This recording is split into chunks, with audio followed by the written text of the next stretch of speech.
Bismillahirrahmanirrahim. Assalamualaikum warahmatullahi wabarakatuh.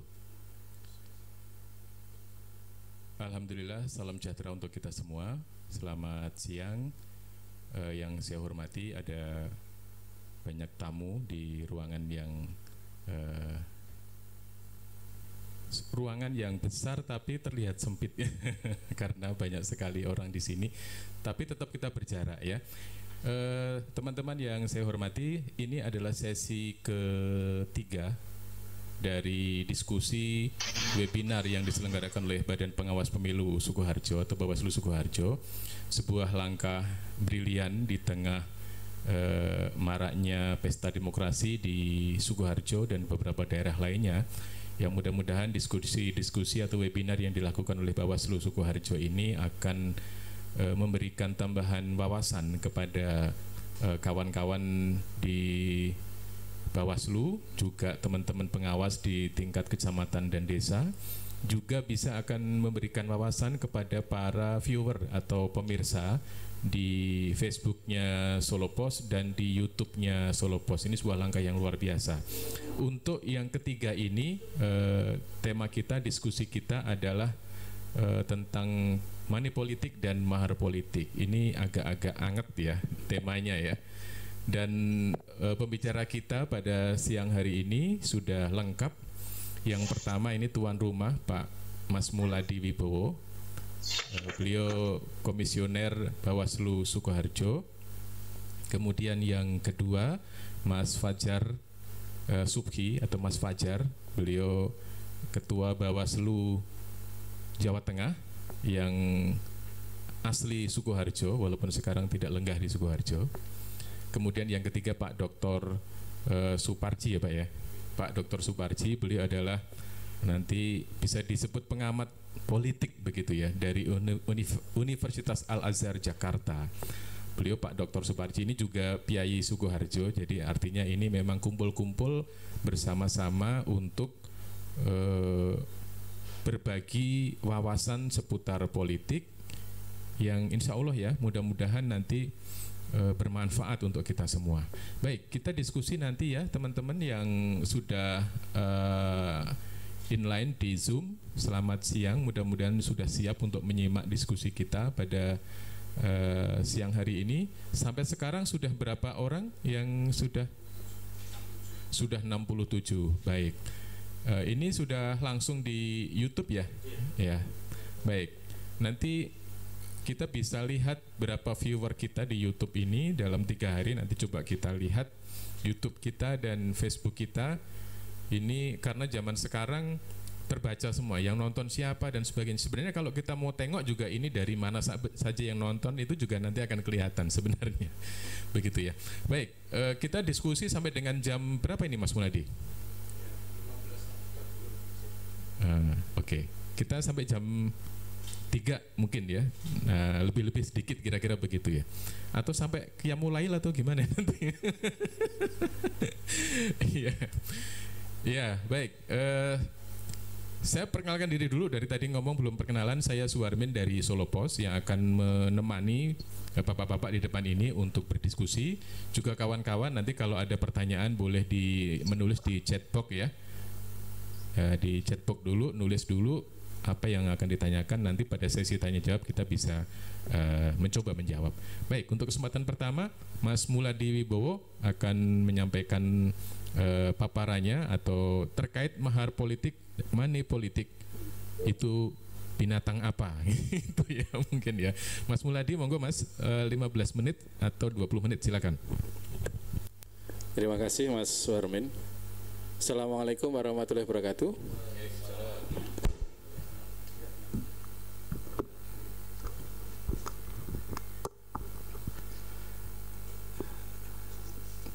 Terima kasih sekali lagi. Kita bicara tentang politik uang dan mahar politik, ini termasuk diskusi tema berat kira-kira begitu. Next slide. Lanjut saja, lanjut. Ini tahapan cukup saya kira. Next. Jadi ini hal yang tentu perlu menjadi perhatian kita bersama, karena memang money politik sesuatu yang disadari oleh publik sebagai sesuatu yang sering terjadi, namun ibarat asap kira-kira gitu ya, kadang-kadang hanya lihat asapnya tapi sulit dicari sumbernya. Sehingga kemudian diskusi hari ini bagian dari upaya untuk melihat dari perspektif Bawaslu ada sisi-sisi kerawanan yang perlu dicermati. Salah satunya adalah dalam pilkada kali ini paling khusus adalah politik uang. Politik uang sebagai salah satu problem kerawanan di pemilu kada. Potensi kerawanan berikutnya adalah pemanfaatan fasilitas pemerintah atau bahkan mungkin anggaran negara atau APBN untuk kegiatan kampanye baik yang langsung maupun terselubung. Jadi ini problem yang kedua. Yang ketiga barangkali kerawanan terhadap masalah kesehatan. Nah, ini memang sesuai di Perbawaslu 4 dan PKPU 6 ini memang disyaratkan kesehatan dan keselamatan terlebih dahulu dalam proses pilkada ini. Kemudian yang paling berat adalah ketika kerawanan partisipasi masyarakat ya. Nanti apakah masyarakat akan sesuai target misalnya 70%, 80% pemilih, atau kalau di penyelenggara kesulitan mencari penyelenggara itu sendiri di tingkat nanti KPPS dan mungkin di tingkat PTPS gitu. Kadang-kadang mau di rapid test saja terus jadi mengundurkan diri karena takut ya. Misalnya ada yang takut di rapid test, itu juga wajar. Next.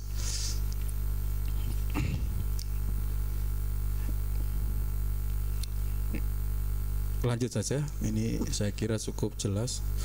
Jadi konsekuensi dari sistem politik kita itu adalah salah satunya ada beberapa poin. Yang pertama adalah menjamurnya praktek jual beli suara. Ada yang jual beli suara putus, artinya antara pemilih dengan pihak lain secara tersembunyi. Biasanya ada serangan fajar kira-kira begitu ya. Atau jual beli putus dalam internal partai. Jadi jual beli suara untuk mendapatkan kursi kalau dulu ya, geser-geseran suara misalnya begitu. Kemudian konsekuensi dari money politik juga melemahkan partai politik. Jadi ini problem kepercayaan. Jadi masyarakat tidak percaya dengan partai politik itu sendiri, termasuk dalam pilkada. Yang pilkada ini sebetulnya masyarakat ingin sekali mendapatkan calon alternatif, tapi kadang-kadang terpengaruh faktor undang-undang. Ketika keroyokan di kursi partai mengakibatkan tidak ada pencalon yang lain. Yang paling berat adalah membuat persaingan menjadi tidak sehat secara politik. Next. Konsekuensinya apa dalam pilkada? Adalah satu, politik berbiaya tinggi. Dalam pilkada itu juga tinggi, biayanya juga semakin tinggi. Apalagi di era Covid ini ternyata menambah biaya politik ya. Kemudian politik uang itu sendiri. Kemudian yang paling berat adalah oligarki politik. Undang-undang pemilu dan undang-undang partai politik mensyaratkan untuk mendapatkan rekomendasi itu dibuat oleh pengurus pusat partai politik ya. Semua yang mau mencalonkan melalui partai politik harus mendapatkan persetujuan dari DPP masing-masing partai. Sehingga kemudian kalau kita lihat di Solo ya, di Solo itu mengajukan paslon dari DPC yang kemudian ditolak oleh DPP ibaratnya kan kira-kira gitu, melahirkan calon alternatif yang mendaftar di pusat misalnya. Ini juga menjadi problem di satu sisi. Lanjut. Dalam konteks konstruksi di daerah yang kita rasakan hari ini adalah pemanfaatan bantuan sosial itu untuk kegiatan sosialisasi diri. Nah ini sering terjadi. Jadi yang di Klaten ini ya sudah ditegur Pak Mendagri itu. Yang kalau di sekitar kita ada di Klaten. Jadi alat pelindung diri ya, bantuan itu yang ditempeli stiker ya, incumbent misalnya. Nah, ini terjadi. Kemudian perilaku koruptif, jadi tindakan dalam penyalahgunaan wewenang. Ini kalau nanti akan diulas oleh Mas Fajar, Pak Fajar. Ini yang paling sulit ya, paling sulit untuk kajian dan mens reanya untuk menetapkan seseorang menyalahgunakan wewenang untuk kepentingan sebelum sesudah pada saat dan sesudah kampanye. Ini agak paling sulit kira-kira begitu. Kemudian yang paling berat merusak potensi pemilih yang jujur dan adil. Jadi uang itu berdampak kepada orang memilih karena uang. Si orang yang ingin jujur jadi tidak jadi jujur kan kira-kira gitu. Meskipun kita asasnya luber ya, luber rahasia lah. Memilih itu kan sebetulnya rahasia. Tetapi dengan perhitungan orang money politik jadi tidak rahasia. Kalau dalam satu TPS ada 200 pemilih, yang mencoblos ada 20 orang, 20 itu nyoblos A, itu kan nggak rahasia lagi. Akhirnya tidak rahasia ya, sebetulnya luber, tapi bisa dipetakan bahwa 20 orang ini memilih paslon A. Berarti tidak rahasia, karena Pak Budi yang datang ke TPS menyoblos si A misalnya itu. Ya, rahasia tapi menjadi tidak rahasia. Dan itu kalau faktor uang berarti tidak jujur dan adil tadi. Bagaimana bentuk-bentuk potensi model politik uang yang terjadi? Beberapa jenis transaksi politik next yang sering terjadi yang kami harus antisipasi di Bawaslu, di pengawas kecamatan dan desa, ataupun oleh warga masyarakat untuk dibantu kita ngawasi adalah transaksi antara elit politik pemodal dengan pasangan calon. Jadi bahasa lainnya adalah maklar ya, maklar atau calo ya, atau pengusaha yang membiayai orang. Jadi membiayai untuk menjadi calon dengan deal politik tertentu. Transaksi pasangan calon terhadap partai politik. Nah ini yang disebut mahar politik. Jadi mahar yang diberikan oleh Mas Warmin, jadi mahar politik ini konstruksinya transaksi yang kedua. Jadi pemberian uang, barang atau bentuk lainnya kepada partai politik dengan tujuan untuk mendapatkan rekomendasi DPP tadi agar menjadi calon. Ini yang termasuk politik uang dalam kategori mahar politik. Mengapa ini jadi penting? Karena ini fase-fase krusial, fase-fase pencalonan sampai pendaftaran paslon besok akan datang di bulan September yang akan datang. Transaksi pasangan calon terhadap penyelenggara. Apakah bisa terjadi? Misalnya pasangan perseorangan yang hari ini sedang melakukan pendaftaran, ya, agar dia lolos verifikasi misalnya, paslon bisa membayar kepada, kalau bisa ya kira-kira begitu ya, kepada KPU misalnya penyelenggara, agar dia diloloskan. Sekian ribu dokumen itu yang dianggap valid, misalnya, yang valid jadi semi invalid jadi valid, TMS menjadi MS misalnya, karena itu ada di dokumen, ada di penyelenggara. Bawaslu hanya bisa sampel kira-kira gitu ya, dokumen sendiri kita tidak menerima, Bawaslu tidak menerima, sehingga potensinya adalah penyelenggara di tingkat KPU. Transaksi pasangan calon dengan pemilih ini secara teoritis hampir jarang terjadi secara teori, karena secara praktek ya tidak mungkin pemilih calon itu akan memberikan secara langsung kepada para pemilih, pasti melewati pihak lain kira-kira. Yang secara umum adalah transaksi kepala daerah dengan hakim. Ini kalau sidang Mahkamah Konstitusi. Jadi transaksi pasangan calon dengan pemilih ini hanya terjadi melalui tim sukses, relawan atau tim kampanye. Jadi bisa sebelum, pada saat, dan sudah. Kalau itu sifatnya janji. Jadi money politik bisa dalam bentuk janji-janji politik yang berdasarkan misalnya uang, atau janji, kalau milih saya hari ini tak kasih 100, kalau terbukti nanti tambah 200 ya, misalnya itu kan janji ya, janji pada saat kampanye, dan saat nyoblos dapat, tunggu sesudah juga bisa juga dilakukan. Misalnya tadi kalau dipastikan dalam satu TPS berani ada yang bermain semacam itu, bisa dikonstruksi semacam itu bisa. Next, kami di Bawaslu memiliki tujuan pengawasan. Yang pertama adalah tercapainya pemilu pilkada yang luber, jurdil, berkualitas sesuai perundang-undangan. Itu normatif ya. Tugas kami secara umum adalah itu. Yang kedua, mewujudkan pilkada yang demokratis. Yang ketiga, paling berat ya, menegakkan integritas, kredibilitas penyelenggara yang transparan dan akuntabel. Ini bahasa yang sederhana tetapi sangat sulit ya, kira-kira begitu. Harapan kita semua adalah menuju ke sana. Next, bagaimana strategi Bawaslu? Bawaslu sendiri secara normatif punya strategi yang umum, yakni cegah, awasi, tindak ya. Cegah, awasi, tindak itu. Ini strategi yang normatif, tetapi ada langkahnya berbeda-beda. Jadi pencegahan itu kita lakukan dengan tertulis. Jadi Bawaslu Sukoharjo ini juga sudah melayangkan surat, Pak Ketua dan Mas Parji, kepada para calon ya. Jadi yang para kontestasi itu kita datangi satu-satu, Mas Warmin. Kita berikan surat edaran himbauan kita untuk larangan mahar politik dan money politik.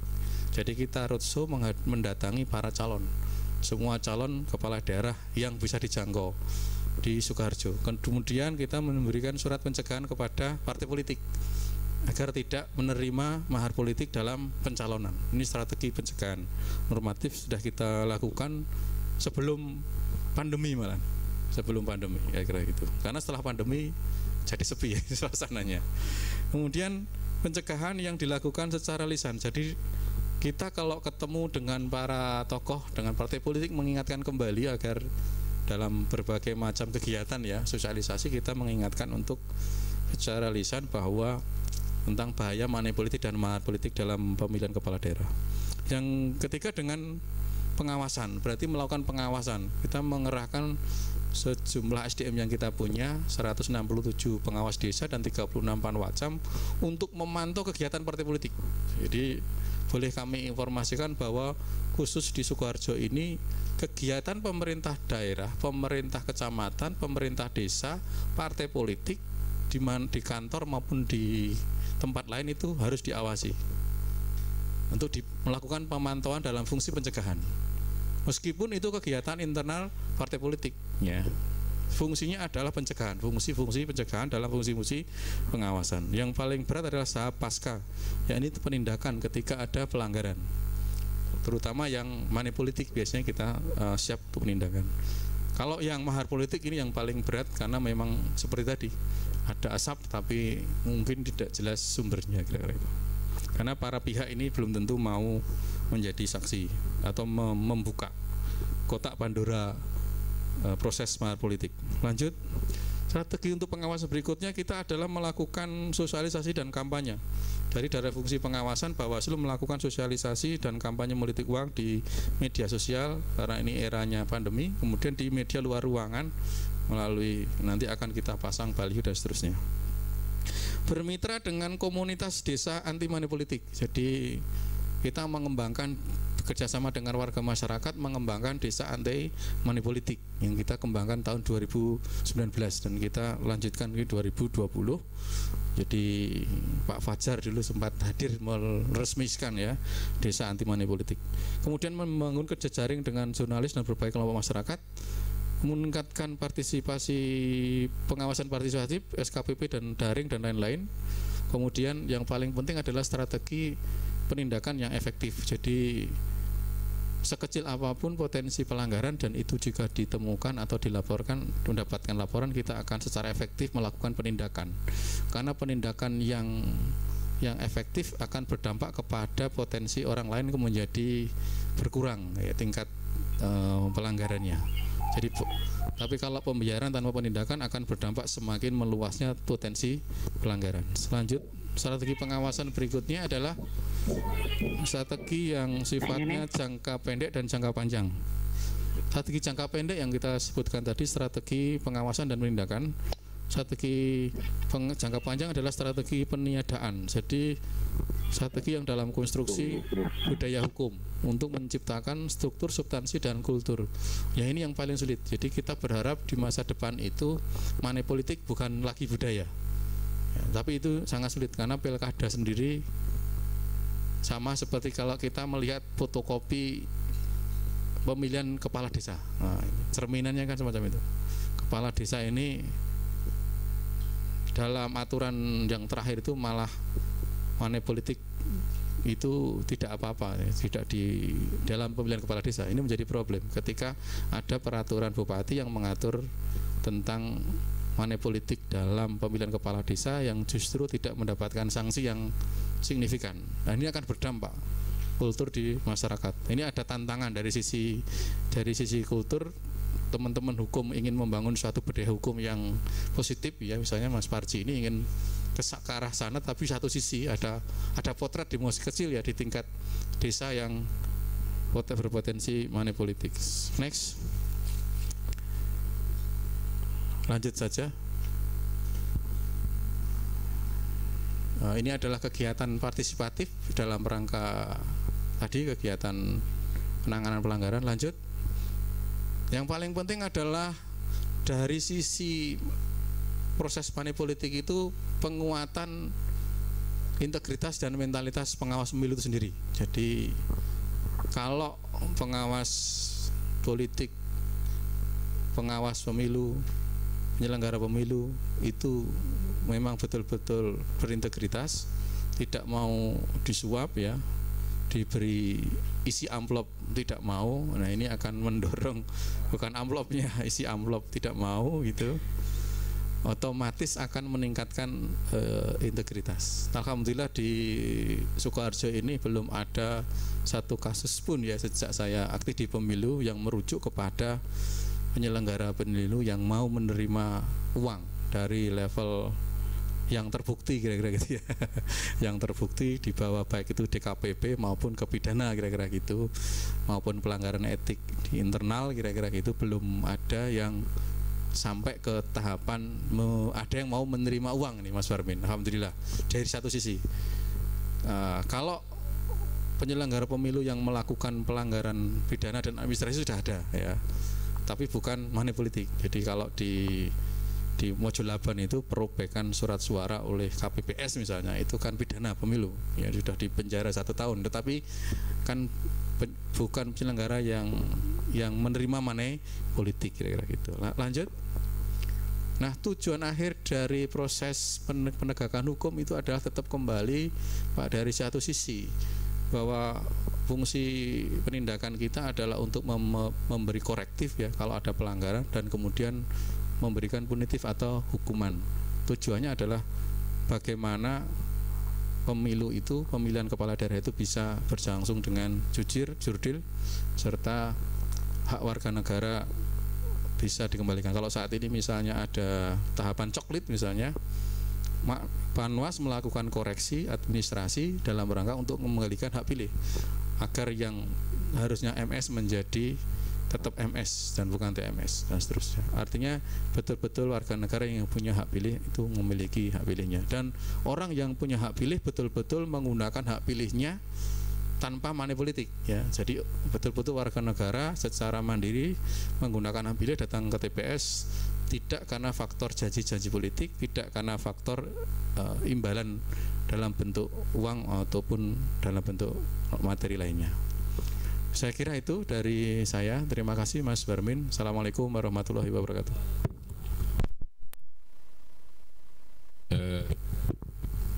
Terima kasih Mas Muladi.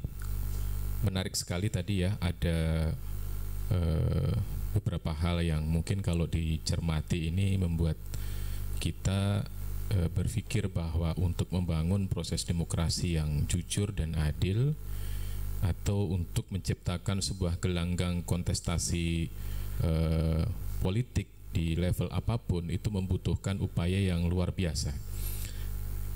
Dan mudah-mudahan apa yang dilakukan oleh Bawaslu ini saya kira sebuah langkah nyata ya untuk memberikan edukasi kepada publik apa yang harus dilakukan di dalam sebuah proses pemilihan. Baik, bergeser kita ke Mas Fajar, Ketua Bawaslu Jawa Tengah.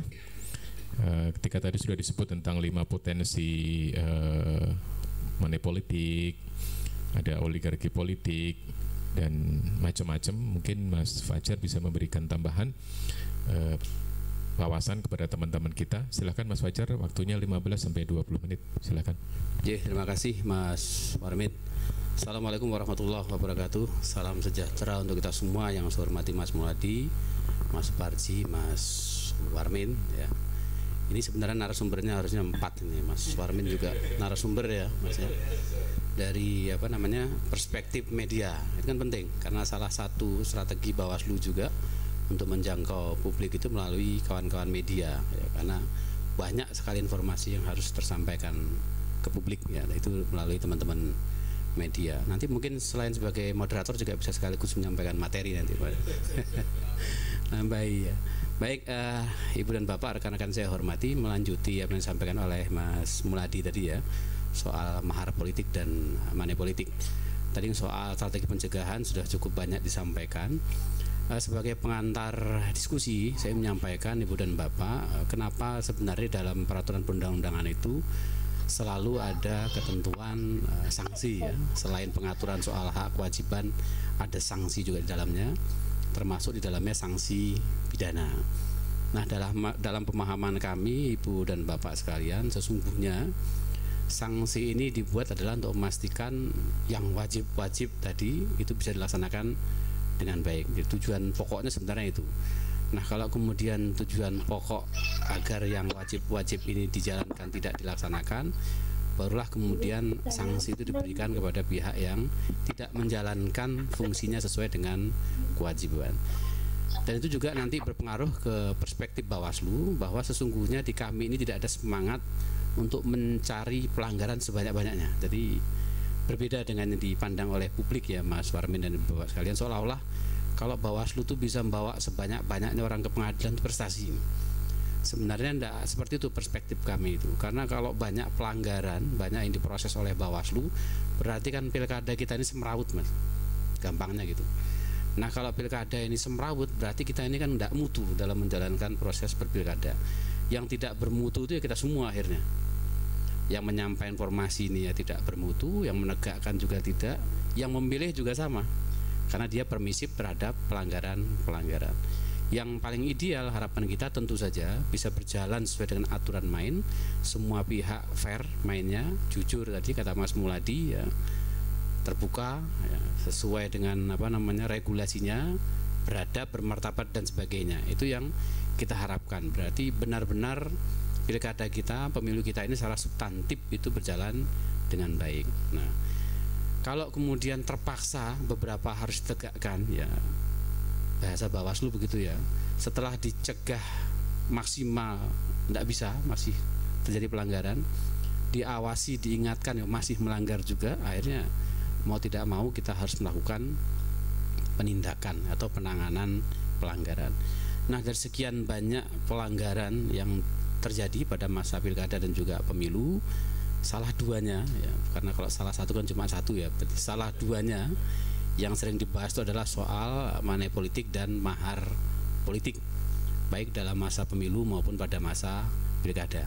Istilah money politik dan mahar politik ini kalau kita cari dalam undang-undang tidak akan ketemu ya, karena memang ini istilah populer ya, mungkin istilah populer di publik, mudah dicerna dan sudah paham. Kalau bicara money politik pasti urusannya dum-duman duit ini Pak Soblosan. Bicara mahar politik ini berarti partai politik ini sehingga sedang mencari keuntungan dalam proses kandidasi atau dalam proses pencalonan. Lanjut Mas materinya Mas.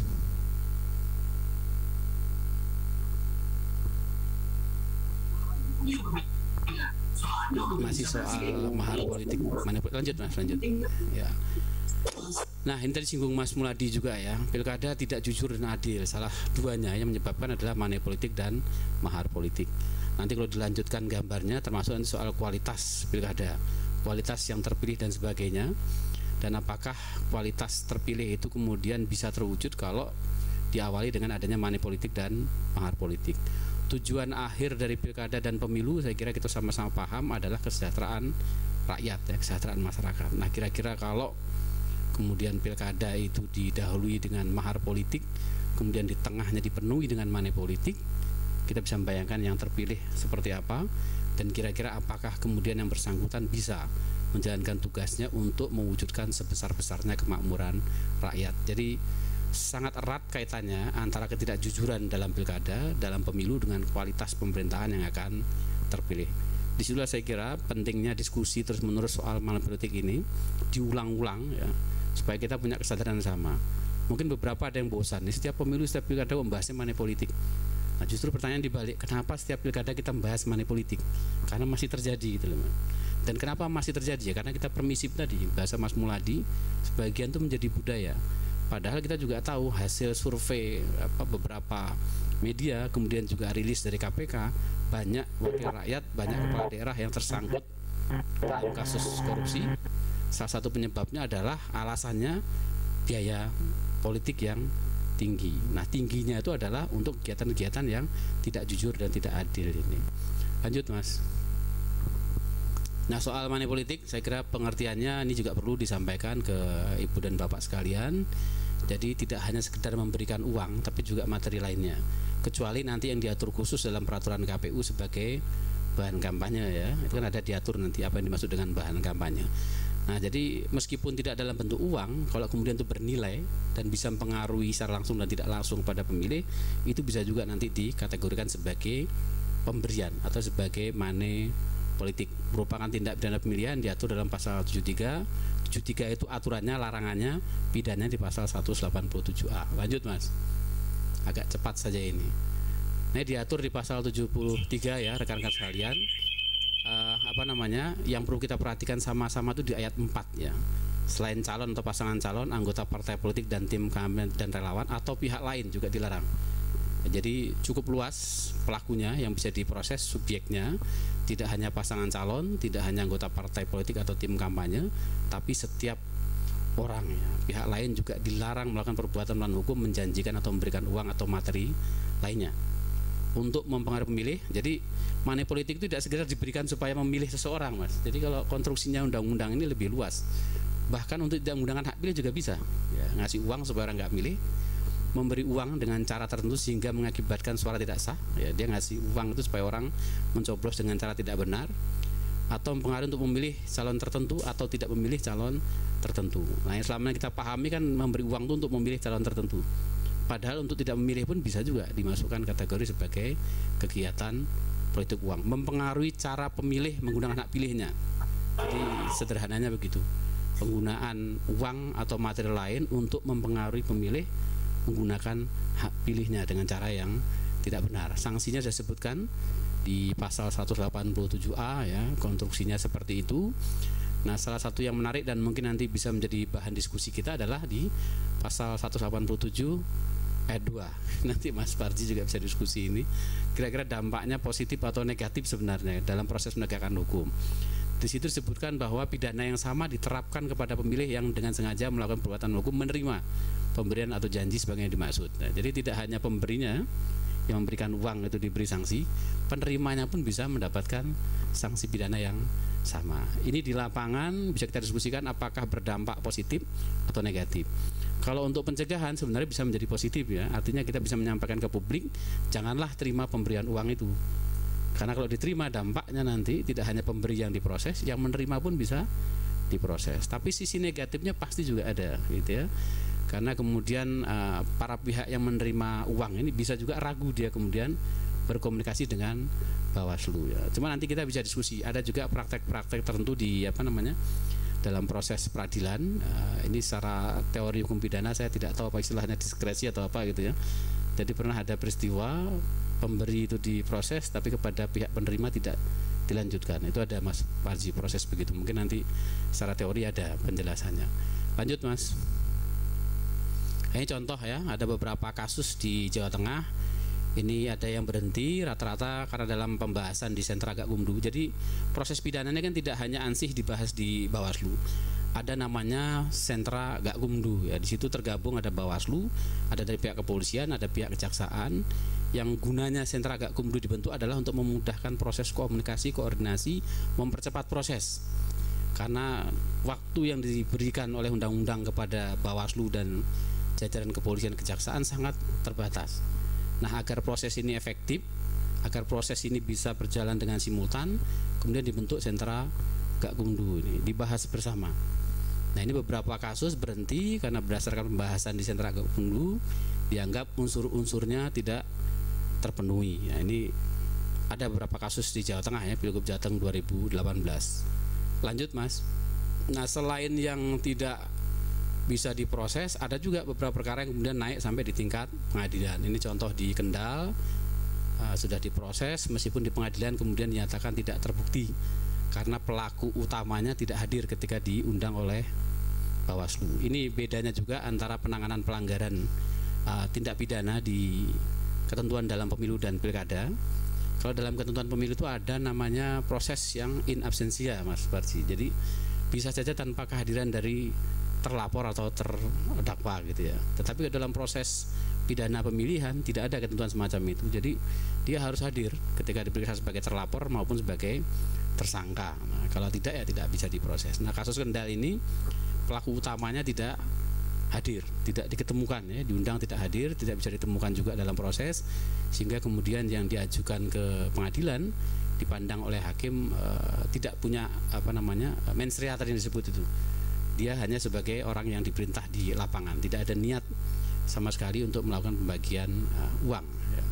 Itu yang di Kendal. Di Wonogiri diproses sampai di pengadilan dan ada amar putusan ya, sampai dipidana penjara. Begitu juga di Karanganyar dan di Kabupaten Temanggung ya. Di Kabupaten Temanggung ini di tingkat pertama dinyatakan tidak terbukti, tapi ketika proses banding kemudian dinyatakan terbukti dan diberi pidana penjara. Lanjut Mas. Nah, soal mahar politik ya, tadi sudah singgung oleh Mas Muladi juga secara sepintas. Ini memang cukup sulit ya, cukup unik juga, karena didiskusikan itu logika kita bisa menangkap kemungkinan adanya potensi. Saya menyatakan kemungkinan ya Mas, karena belum pernah melihat peristiwanya. Jadi kemungkinan terjadinya transaksi itu ada. Orang hendak maju sebagai calon itu kan membutuhkan partai politik ya, kecuali dia maju sebagai bakal pasangan calon perseorangan. Nah, ketika kemudian orang atau figur ini hendak maju dan tidak punya kendaraan ya, tidak punya partai politik, yang muncul adalah berbagai macam upaya agar dia bisa menjadi pihak yang kemudian direkomendasikan. Inilah yang kemudian membuka ruang terjadinya kesepakatan antar partai politik dengan pasangan calon ya. Terbuka ruang ya. Kita tidak bisa menyatakan pasti ada, tapi terbuka ruang karena terbatasnya akses, terbatasnya kendaraan untuk maju ini disandingkan dengan banyaknya pihak yang hendak maju sebagai calon.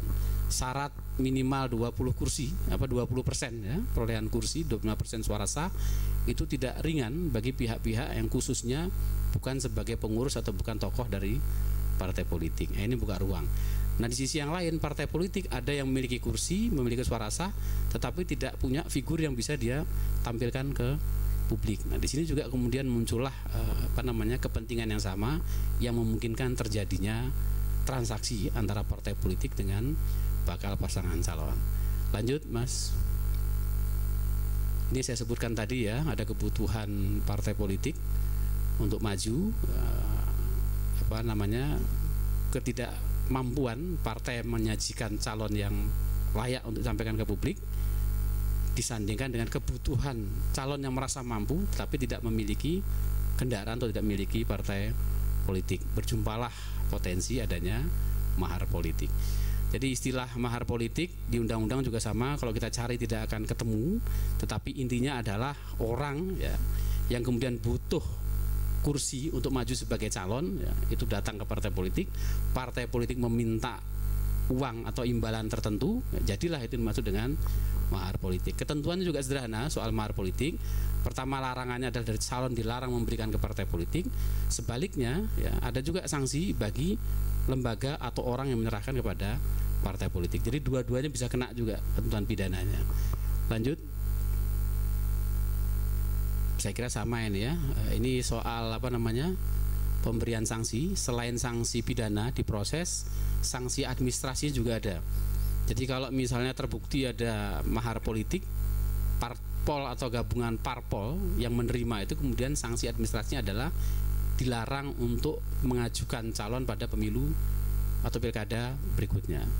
Kepada pasangan calon yang terbukti dia memberikan sesuatu kepada partai politik, maka kepesertaan dia sebagai peserta pemilihan dapat dibatalkan berdasarkan putusan pengadilan yang telah berkekuatan hukum tetap. Standarnya sama, harus berkekuatan hukum tetap. Diatur di pasal 47 ayat 1 dan ayat 4. Pidananya di 187B dan 187C. Lanjut. Ini ya, saya kira pasal-pasal bisa dibaca sendiri. Intinya seperti itu. Partai politik yang menerima itu bisa diberi sanksi pidana dan administrasi ya tadi ya. Sanksi administrasinya adalah dicabut haknya untuk mencalonkan pada pilkada berikutnya. Kepada pihak yang memberi pun itu diberi sanksi pidana dan administrasi. Administrasinya adalah dapat dibatalkan sebagai peserta pemilihan. Lanjut, Mas. Ini beberapa isu ada di Jawa Timur, ada Pilwakot Palangkaraya dan sebagainya. Ini semua tidak bisa diproses lebih lanjut ya, karena beberapa kendala. Nanti kita lihat di slide berikutnya ada kendala-kendalanya. Lanjut Mas. Nah, ini beberapa yang mengakibatkan sulitnya proses pembuktian mahar politik. Transaksinya terbatas ya. Elit parpol dengan calon tertutup. Kalau istilah ini bisa lah macam-macam ya, diganti uang saksi, uang operasional, kemudian uang kampanye dan sebagainya, pembayaran dengan pihak ketiga. Nah, kita baru bisa tahu, kita baru bisa dapat informasi ada mahar politik kalau kemudian ada salah satu yang disakiti, gitu ya Mas Parmin ya. Kalau ada yang disakiti, dikecewakan, dia cerita, barulah kita tahu. Itu pun belum tentu sebulan kemudian, bisa jadi 5 tahun kemudian dia baru cerita. 5 tahun yang lalu saya waktu nyalon itu diminta uang sekian, wis lewat waktu semua daluarsa. Lanjut. Ini pembuktiannya sangat sulit ya, karena tertutupnya tadi. Nggak mungkin kita bahas soal mahar politik ngajak-ngajak Mas Warmin misalnya, masuk koran pasti langsung besok paginya. Speak-nya terbatas gitu ya, pakai istilah yang juga mungkin hanya mereka yang paham. Tapi intinya pokoknya kamu boleh pakai kendaraan saya dengan biaya sekian misalnya begitu. Tapi tidak ada seorang pun yang tahu kecuali mereka sendiri yang bercerita. Kemudian kewenangan Bawaslu, kita nggak boleh nyadap, beda dengan KPK. Jadi laporan atau temuan, dan itu ditempuh dengan cara-cara yang konvensional. Temuan kita ya menyaksikan, ya hadir, merekam tapi langsung kegiatan maksudnya ya.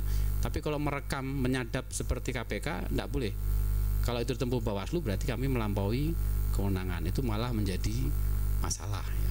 Nah, waktu penanganan juga sangat terbatas. Jadi setelah itu menjadi temuan atau laporan, dalam waktu 5 hari harus selesai Bawaslu itu, untuk kemudian diputuskan lanjut atau tidak lanjut kepada penyidik, kepada pihak kepolisian ya. Kalau tadi misalnya dia baru cerita itu 3 bulan kemudian pilkada sudah rampung ya, Bawaslu nggak bisa ngapa-ngapain lagi, lewat sudah itu soal mahar politik ya. Lanjut. Nah, ini tadi sudah disampaikan oleh Mas Muladi ya, intinya tetap semangat Bawaslu di awal adalah kita memberikan himbauan pencegahan supaya tidak terjadi, agar pilkada ini berjalan bermartabat. Dan di sini peran serta pemilih sangat besar. Ya, peristiwa pidana kan tidak akan terjadi kalau ada pihak yang kemudian memang tidak menghendaki. Politik uang tidak akan terjadi kalau tidak ada pihak yang mau menerima. Penerimanya antara lain kan pemilih. Kalau penyelenggara jelas ya, kita larangannya jelas. Selain itu dilarang di ketentuan norma ada pidananya, etikanya juga jelas.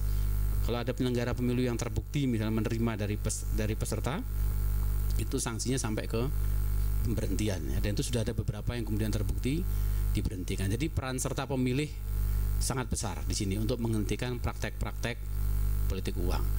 Pengawasan otomatis dengan seluruh jajaran kami mengecek ke lapangan, kemudian memastikan bahwa proses atau peristiwa politik uang bisa kita lakukan pencegahan.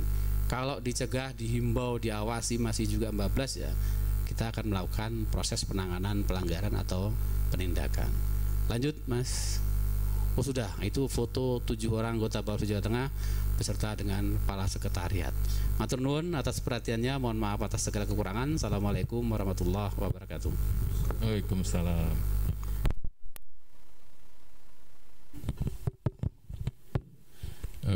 Semakin menjelaskan ya kepada kita bahwa money politik dan mahar politik itu sesuatu yang sulit sekali dibuktikan, atau toh kalau tadi ada asapnya nggak ketahuan apinya.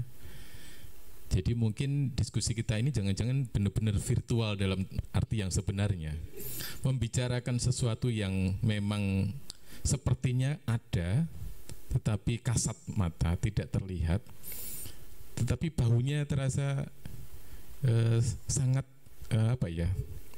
mengganggu gitu ya. Ini bau apa gitu ya, dan sulit dibuktikan, tetapi selalu ada di dalam pilkada. Ya, mudah-mudahan ini bukan, tadi saya menyampaikan di awal, ini mudah-mudahan sesuatu yang kalau toh tidak sekarang, ke depan masyarakat kita itu bisa berharap akan pelan tapi pasti akan demokrasi akan menjadi lebih baik lah, kira-kira begitu ya. Karena memang tidak mudah membangun kultur demokrasi di sebuah masyarakat yang paternalistik feodal dalam tanda kutip ya, seperti di Indonesia ketika di era kerajaan itu raja turun ke bawah, masyarakat desa, masyarakat yang di bawah lingkup kerajaan itu memberikan gelondong pengareng-areng lah, kira-kira begitu ya. Dalam kultur kita itu kan wong cilik itu kan malah misung-sungke gitu ya. Upeti, kira-kira begitu ya. Ini bukan kultur demokrasi, tetapi itu hidup di masyarakat kita. Baik, masih ada satu pembicara lagi, Pak Dr. Suparji. Beliau pengamat politik dari Universitas Al-Azhar Jakarta yang turun gunung sekarang ke Sukoharjo untuk berbicara kepada masyarakat Sukoharjo dan masyarakat secara luas. Silahkan Pak Dr. Suparji, bagaimana memandang dan melihat mahar politik, money politik yang tadi sudah dibicarakan, jangan-jangan memang virtual dalam tanda yang sebenarnya gitu ya. Monggo Pak Parji. Baik, terima kasih. Matur nuwun Mas Warmin, Mas Fajar, Mas Muladi, dan para pemirsa ya, para Yumer ya, para pengikut. Siang ini kita berdiskusi topiknya mahar politik dan money politik. Dan tidak ada apa-apanya, hanya itu saja. Artinya dari sisi judul saja sudah menunjukkan rasa frustasinya tadi, rasa virtualnya gitu loh. Mau diapakan gitu, mau dicegah, mau diberantas, atau mau diapakan, itu kan nggak ada mahar politik dan money politik dalam pilkada serentak 2020. Tidak ada satu challenge atau tantangan apa yang akan dilakukan kan gitu. Itu menunjukkan bahwa sebetulnya kita itu sudah frustasi untuk melihat fenomena itu. Padahal kalau kita menggunakan istilah mahar itu kan sebuah istilah yang suci. Bagaimana kemudian ikatan yang mau disahkan dari seorang calon suami kepada calon istri kan gitu. Tapi mungkin untuk Sukoharjo tepat ini. Karena dari istrinya ke suaminya kan jadi mahar kan gitu.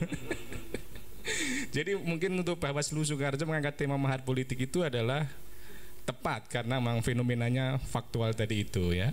Mungkin untuk daerah-daerah lain tidak tepat gitu ya, karena tidak seperti itu ikatannya gitu.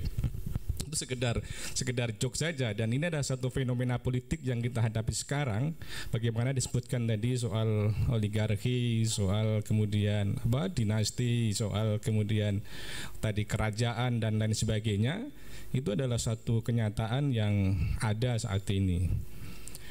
Kalau kita coba cermati dari sisi regulasi, dari sisi aparat ya, dari sisi pengawasan, tidak ada kurangnya untuk kemudian kita memberantas tentang money politik atau kemudian mahar politik. Tetapi faktanya itu tidak efektif untuk kemudian diberlakukan gitu loh. Sehingga semacam utopia saja kalau kita bermaksud memberantas ya tentang money politik itu. Apalagi tadi disebutkan Mas Fajar tadi, berkonsekuensi logis antara yang memberi dan kemudian yang menerima. Ketika dia melaporkan ya, itu akan ada resiko untuk kemudian diminta pertanggungjawaban pidana. Apakah nanti ya konsep pemisahan perbuatan pidana dengan pertanggungjawaban pidana, di mana kita menerapkan asas dualistis itu, tidak semua orang yang melakukan perbuatan pidana itu diminta pertanggungjawaban pidana kalau ada alasan penghapus pidana, alasan pembenar atau kemudian alasan pemaaf. Apakah nanti aparat penegak hukum akan menghapuskan pidananya kepada orang yang menerima karena kemudian dimaafkan atau dibenarkan menerima uang itu, yaitu sangat beresiko bagi seorang penerima tadi itu.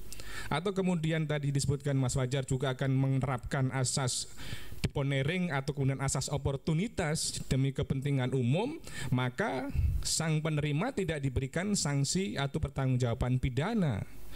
Tetapi sekali lagi itu sangat beresiko. Dalam arti kita kalau mengharapkan ada orang yang melaporkan menerima uang itu, maka rasa-rasanya akan sangat kecil sekali kemungkinannya itu dilakukan. Maka yang paling efektif adalah bagaimana melakukan pencegahan. Tetapi pencegahan itu tidak juga akan memberikan dampak secara signifikan kalau tidak ada penegakan hukumnya. Bagaimana kita mengukur bahwa pencegahan kita itu adalah efektif atau tidak? Apakah kemudian ketika tidak ada perkara yang ditangani? Tetapi kan tidak semuanya nampak di permukaan bahwa keberhasilan di pencegahan itu adalah terjadi atau tidak. Artinya apa? Bahwa sekali lagi saya ingin mengatakan kalau kita bicara dalam konteks mahar politik dan politik uang di Indonesia, itu rasa-rasanya masih sesuatu yang utopis sekali, masih sesuatu yang mengawang-awang untuk kemudian kita berantas, kita cegah, dan kemudian kita ciptakan politik yang betul-betul berintegritas. Politik tanpa uang, mana mungkin kita bisa menerapkan itu kalau kemudian praktek politik yang saat ini terjadi adalah terjadi sirkulasi, terjadi oligarki politik, hanya lingkaran-lingkaran itu saja. Orang-orang luar ya, putra-putra daerah seperti Mas Fajar ini kan sebetulnya jaringannya kuat di Sukoharjo, tetapi untuk tampil kalau tidak dekat di partai politik, kalau dekat pun juga tidak punya amunisi politik, tidak akan bisa mendapatkan kendaraan politik. Tetapi ya, fenomena yang terjadi adalah bagaimana berada dalam lingkaran keluarga, lingkaran kekuasaan, dan itu pun juga tidak selesai, harus ada sejumlah yang harus diberikan upeti kepada partai politik tadi itu. Oleh karenanya kita berharap betul kepada Bawaslu, desa-desa anti money politik itu pun juga harus lakukan sebuah supervisi, harus dilakukan sebuah kajian tentang efektivitasnya. Kalau saya kan hidup di kampung, hidup di desa, mana peduli mereka dengan sanksi terhadap ketika menerima uang, sama sekali mereka itu tidak ada ketakutan. Tadi disebutkan Mas Mulyadi tadi, demokrasi kita masih permisif gitu loh. Kenapa permisif? Karena sudah menjadi budaya, karena sudah menjadi sebuah kebiasaan. Apalagi kemudian ditekan dalam proses pembuktian yang sangat sulit tadi. Dalam hal ini adalah misalnya pelakunya susah untuk menjeratnya. Kemudian yang kedua, alat buktinya. Bagaimana kita bisa menggunakan alat bukti saksi, surat, bukti petunjuk, ahli, atau kemudian keterangan yang bersangkutan. Belum lagi dipacu dengan waktu yang dibatasi. Kalau kemudian sudah lewat waktu kan berarti otomatis perkaranya selesai. Jadi saya belum mendapatkan satu formulasi yang efektif tentang bagaimana sebetulnya mencegah money politik atau mahar politik dalam konteks kontestasi politik kita di Indonesia. Konon katanya pada pemilu 2019 kemarin itu pemilu yang paling mahal, pemilu yang kemudian memakan banyak ya kebutuhan, banyak energi, saling menggunting antara satu dengan yang lainnya, tetapi kemudian semuanya kan juga tidak ada yang berdampak, berkorelasi kepada proses pemidanaan. Kalau konon katanya ada yang harus membeli suara dan lain sebagainya, tetapi kan itu berakhir pada sebuah obrolan di warung kopi saja. Dan kemudian pada akhirnya ya pada pemilu kepala daerah di 2020 nanti pun itu juga akan menjadi sebuah praktek yang rasa-rasanya susah untuk kemudian dilakukan satu upaya mencegahnya atau kemudian memberantasnya. Saya menghargai upaya Bawaslu bagaimana kemudian betul-betul melakukan satu pendidikan politik kepada masyarakat. Tetapi sebetulnya yang paling berperan itu adalah partai politiknya. Bagaimana kemudian partai politik sekarang itu betul-betul memiliki sebuah kesadaran politik. Kesadaran politik yang berintegritas, yang bermoral, karena ya ketika kemudian ada politik uang tidak jauh-jauh akan terjadi korupsi politik nanti. Nah, korupsi politik ini kemudian sekarang ini tidak ditakuti lagi, apalagi situasi KPK yang sudah sedemikian rapuhnya, sedemikian kemudian tidak berdayanya, maka masa depan suram politik di Indonesia itu, kalau kita ingin mengharapkan politik yang bermoral, politik yang berintegritas, lahirnya tokoh politik, lahirnya pimpinan bangsa yang betul-betul otentik, yang betul karena lahir seleksi alam, mereka memiliki profesionalitas, memiliki kemampuan dan lain sebagainya, rasa-rasanya itu 5 tahun, 10 tahun ke depan itu belum ada satu tahapan-tahapan yang nyata gitu loh. Kita belum pernah ada roadmap yang jelas misalnya dari DPR, dari KPU, dari Mendagri, untuk mencoba mewujudkan politik yang tidak sekedar demokrasi prosedural, tapi adalah demokrasi yang substantif, yang disebutkan tadi Mas Fajar tadi, demokrasi yang dalam rangka mewujudkan kesejahteraan rakyat. Proses politik kita sekarang ini kan tidak jauh beda dengan pada masa Orde Baru tadi. Sirkulasi kekuasaan sudah bisa dideteksi, siapa yang akan menang, siapa yang akan tampil, sehingga tidak ada sebuah euforia, tidak ada sebuah pesta yang kemudian orang menunggu kira-kira pemimpin yang akan lahir itu adalah pemimpin baru, pemimpin yang kemudian bisa memberikan suasana baru. Tetapi orang sudah bisa memprediksi ya kira-kira sirkulasinya tidak jauh-jauh dari itu. Dan kalau itu yang terjadi, lagi-lagi proses politik adalah proses yang prosedural saja, proses yang kemudian tidak melahirkan satu perubahan-perubahan yang secara substantif dan lain sebagainya. Bapak Ibu sekalian yang saya hormati, para pemirsa ya, terlepas dari itu semuanya, itu adalah masalah yang kita hadapi bersama. Harus dilakukan satu solusi ya. Itu adalah isu, itu adalah masalah, maka sebagai bahan diskusi kita adalah bagaimana kita mencoba menawarkan beberapa solusi. Yang pertama adalah kita harus ya mencoba membaca sesuatu tidak secara tekstual saja, harus secara kontekstual. Maka tadi saya senang Mas Muladi sudah punya peta kerawanan di Sukoharjo gitu ya. Peta kerawanan yang nampak sekarang ini adalah jelas bagaimana mobilisasi ASN, mobilisasi kepala desa, dan yang ironi lagi kadang-kadang tidak sampai hati kita menyampaikannya, ada berkah corona ini gitu loh. Karena dengan adanya bantuan-bantuan ini jadi media ya, media untuk menyalurkan kepentingan politik. Saya juga masih bertanya-tanya, konon ada yang mengatakan diprediksi bahwa masa darurat ini misalnya sampai Desember gitu loh. Kenapa sampai Desember? Apa sampai nunggu pilkada itu selesai gitu loh. Ini adalah sesuatu yang harus secara kontekstual kita lihat peta kerawanan itu, bahwa itu adalah nampak sekali. Kemudian yang kedua, mohon maaf, saya kira Bawaslu harus kemudian merubah ya satu energi yang berkerumun ini menjadi sebuah energi yang berjaringan gitu ya. Bagaimana kemudian Bawaslu itu bisa misalnya memperluas jaringan informal. Apakah memungkinkan misalnya dengan tokoh masyarakat, apakah dengan masjid-masjid, apakah dengan kampus-kampus. Kalau kemudian gerakannya hanya pada level kecamatan, karena secara struktural kan memang ada di kecamatan, kemudian di tingkat desa ya, ada pengawas juga, tapi satu TPS 1 dan lain sebagainya, jelas itu adalah sesuatu yang sangat kurang memadai. Maka mau tidak mau bahwa energi itu harus kemudian diluaskan, disebarkan kepada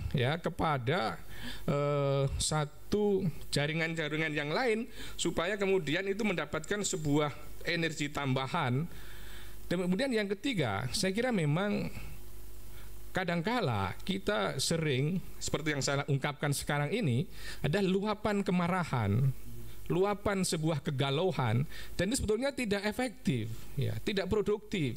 Itu harus diganti dengan satu pola bagaimana kita melakukan jalur-jalur secara prosedural, secara hukum gitu. Tetapi ya mohon maaf, misalnya Gakumdu gitu ya, ada kejaksaan, ada kepolisian ya, ada Bawaslu dan lain sebagainya.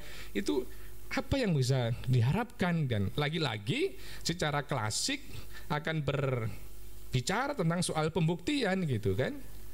Artinya perkara ini diteruskan atau tidak, maka akan sangat tergantung bagaimana kemudian aparat penegak hukum tadi itu meneruskan atau tidak. Ini akan dengan mudah sulit pembuktiannya, sehingga pada akhirnya ya harus berhenti di persoalan misalnya perkara tadi itu sebatas sebuah laporan saja. Nah, pada sisi yang lain adalah saya kira Bawaslu harus menggunakan political cohesion ya. Bagaimana ada 3 yang harus dilakukan. Kemampuan membangun kesadaran politik ya. Itu yang saya kira dilakukan. Kalau kemudian partai politik sekarang ini mestinya melakukan pendidikan politik, tetapi faktanya tidak, dia hanya mobilisasi politik saja. Maka menjadi tantangan bagi Bawaslu untuk membangun kesadaran politik bagi masyarakat. Dan kemudian ada sebuah evaluasi yang terarah, dan bagaimana kemudian parameternya, indeksnya, indeks prestasi kesadaran politik itu seperti apa. Itu saya kira harus diukur gitu kan, bagaimana nilainya, bagaimana tingkat kesadarannya dan sebagainya.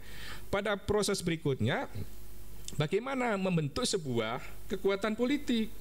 Nah, kekuatan politik dalam hal ini, bagaimana kemudian orang-orang yang sudah memiliki kesadaran politik tadi itu memiliki sebuah energi untuk kemudian melawan terhadap sebuah praktek-praktek politik yang menyimpang, antara lain adalah misalnya mahar politik atau kemudian money politik. Dan pada tahap berikutnya adalah memberikan kesempatan politik kepada masyarakat itu untuk di semacam lindungi bahwa dia bisa berekspresi politik secara independen gitu loh. Karena kita disebut oleh Mas Warmin tadi, moderator tadi mengatakan kita itu masih suasana paternalistik gitu loh ya. Bagaimana metode-metode yang kita lakukan untuk mendapatkan kesempatan politik bagi masyarakat itu tidak sepenuhnya terfasilitasi dengan baik. Maka untuk membangun kesadaran politik itu harus ada pengetahuan, harus ada empati, dan harus ada aktivasi. Ya, bagaimana menyalurkan sebuah pengetahuan kepada masyarakat, kemudian memberikan empati kepada masyarakat, dan pada tahap berikutnya ada aktivasi dari masyarakat tadi itu dalam konteks berpolitik. Nah, pada bagian terakhir mungkin kita perlu segera diskusi nanti, maka bagaimana unsur kekuatan pengawasan yang harus kita kedepankan ke depan. Pertama adalah bagaimana memperkuat diri sendiri kita, ya. Jadi saya kira mau tidak mau Bawaslu dengan jajarannya memperkuat diri sendiri dengan teknologi yang modern, media sosial dan lain sebagainya. Kemudian yang kedua adalah memperkuat kelompok, ya. Bagaimana kelompok-kelompok yang terhimpun dalam Bawaslu itu kemudian dibangun sebuah sinergi atau kemudian sebuah jaringan, dan kemudian juga memperkuat organisasi, bagaimana kita modernisasi, ya, bagaimana proses pembuktian secara cepat, dan juga tadi adalah memperkuat jaringan. Pada akhirnya, saudara sekalian, itu semua adalah untuk menjawab, untuk mewarnai terhadap warna politik yang saat ini antara lain jelas nampak sekali adalah adanya oligarki dan monopoli politik. Saya kira ini adalah lebih parah dibandingkan masa Orde Baru. Bagaimana kita tidak pernah mendapatkan sebuah praktek secara masif, ada sirkulasi kekuasaan dari keluarga, dari kelompok partai politik itu saja, tetapi prosesnya pada waktu itu masih merit system berlaku. Tetapi sekarang ini nampaknya itu tidak berlaku, ya. Kemudian yang kedua, saya kira adalah warna politik kita adalah adanya politik uang yang sangat masif, mahar-mahal dan mahal membayarnya pada pemilih. Sekarang ini saya kira adalah semua mencium bahwa orang memilih karena uang, meskipun kemudian bentuknya tidak tahu. Kita semua ada aroma tadi itu, dan kemudian aroma itu ya tidak akan bisa dihapuskan, nanti hapus dengan sendirinya karena berpacu dengan waktu tadi dan kemudian dilupakan begitu saja. Dan ini adalah warna politik yang kita hadapi sekarang ini, dan semuanya yang lebih parahnya adalah dibungkus dengan regulasi, dibungkus dengan aparat, dan kemudian semuanya susah untuk dibuktikan. Bagaimana kita bisa melihat suatu misalnya tampilan-tampilan publikasi yang itu kemudian dibiayai oleh misalnya anggaran negara, dan kemudian di situ ada pesan-pesan terselubung tentang figur-figur tertentu yang sebetulnya itu ya secara fatsun politik itu adalah tidak pantas. Karena apa? Karena tidak pada proporsi, tidak pada kekuatannya. Akhirnya para pemirsa sekalian yang saya hormati, sebetulnya satu pertanyaan adalah, sanggupkah kita sebetulnya menghentikan keluapan kemarahan kita ini, ya, emosional yang destruktif ini digantikan dengan sebuah perlawanan yang legal dan konstruktif. Itulah sebetulnya yang harus kita lakukan. Saya sebagai warga biasa hanya bisa meluapkan sebuah kemarahan-kemarahan dalam diskusi, dalam opini, tetapi kemudian saluran legal secara konstruktif itu belum terwadahi, dan saluran legal konstruktif itu ada di Bawaslu. Dan itulah tantangan Bawaslu, menyalurkan luapan kemarahan masyarakat secara konstruktif, secara legalistik. Saya kira itu saja, Mas Warmin, dari saya sebagai pengantar. Mohon maaf kiranya ada hal-hal yang kurang berkenan. Assalamualaikum warahmatullahi wabarakatuh. Waalaikumsalam. Wah, luar biasa ya. Pemirsa, saya kira dahaganya informasi pemilu siang ini cukup terobati ya, karena 3 narasumbernya itu memberikan informasi dan materi yang luar biasa. Bagi saya ini sesuatu yang baru, dan Bawaslu Sukoharjo menjadi semacam oase ya bagi saya, bagi kita semua, bahwa ada keteduhan dan kejernihan dan harapan agar ke depan tercipta sebuah kontestasi demokrasi yang adil dan konstruktif. Saya kok jadi tadi tuh ini Pak Parji ya, tadi kok iseng-iseng saya cari utopia itu di kamus ya. Saya baca, dan ada yang menarik di KBBI daring itu ya Pak Parji ya. Saya bacakan di daring KBBI itu, utopia adalah sistem sosial politik yang sempurna yang hanya ada dalam khayalan dan sulit atau tidak mungkin diwujudkan dalam kenyataan. Ini tragis sekali ya, khayalan saja. Ya, mahar politik dihapus itu kan sesuatu ya. Tapi tadi ada solusi yang ditawarkan oleh Pak Dr. Suparji, bahwa kita masyarakat diimbau untuk mengubah kemarahan yang emosional destruktif menjadi yang konstruktif, legal dan konstruktif. Saya kira kemudian mengubah dari kerumunan-kerumunan biasa menjadi sebuah barisan. Ini saya kira di tengah masyarakat kita sekarang tumbuh kesadaran-kesadaran baru. Saya membaca, saya melihat masyarakat kita ini karena over informasi ya. Jadi informasi apa saja dari A sampai Z, dari yang gelap sampai yang terang, itu semuanya berhamburan di media sosial, di internet, sehingga tidak ada orang yang sama sekali tidak tahu. Nyaris semua mempunyai pemahaman, walaupun kadang-kadang pemahamannya itu sepotong-sepotong, tetapi saya membaca, saya melihat muncul kerumunan masyarakat, kelompok-kelompok masyarakat yang mulai memahami bagaimana seharusnya sebuah praktek kontestasi politik. Dan ini mudah-mudahan ini akan mencerahkan kita semua, teman-teman yang hadir di Zoom, para Zoomer itu ya, juga teman-teman yang nanti melihat di Facebook ya Solo Pos dan di YouTube-nya Solo Pos TV. Baik, kita masuk ke sesi tanya jawab. Sudah ada beberapa pertanyaan atau belum? Yusuf Grogol, Pak. Yusuf Grogol. Ini Mas Yusuf Abon lagi ya? Iya, silakan Mas Yusuf. Langsung silakan Mas Yusuf. Mas Yusuf dibuka. Yusuf. Ya, silakan. Mas Yusuf silakan. Assalamualaikum warahmatullahi wabarakatuh. Waalaikumsalam. Terima kasih. Selamat datang Pak Fajar.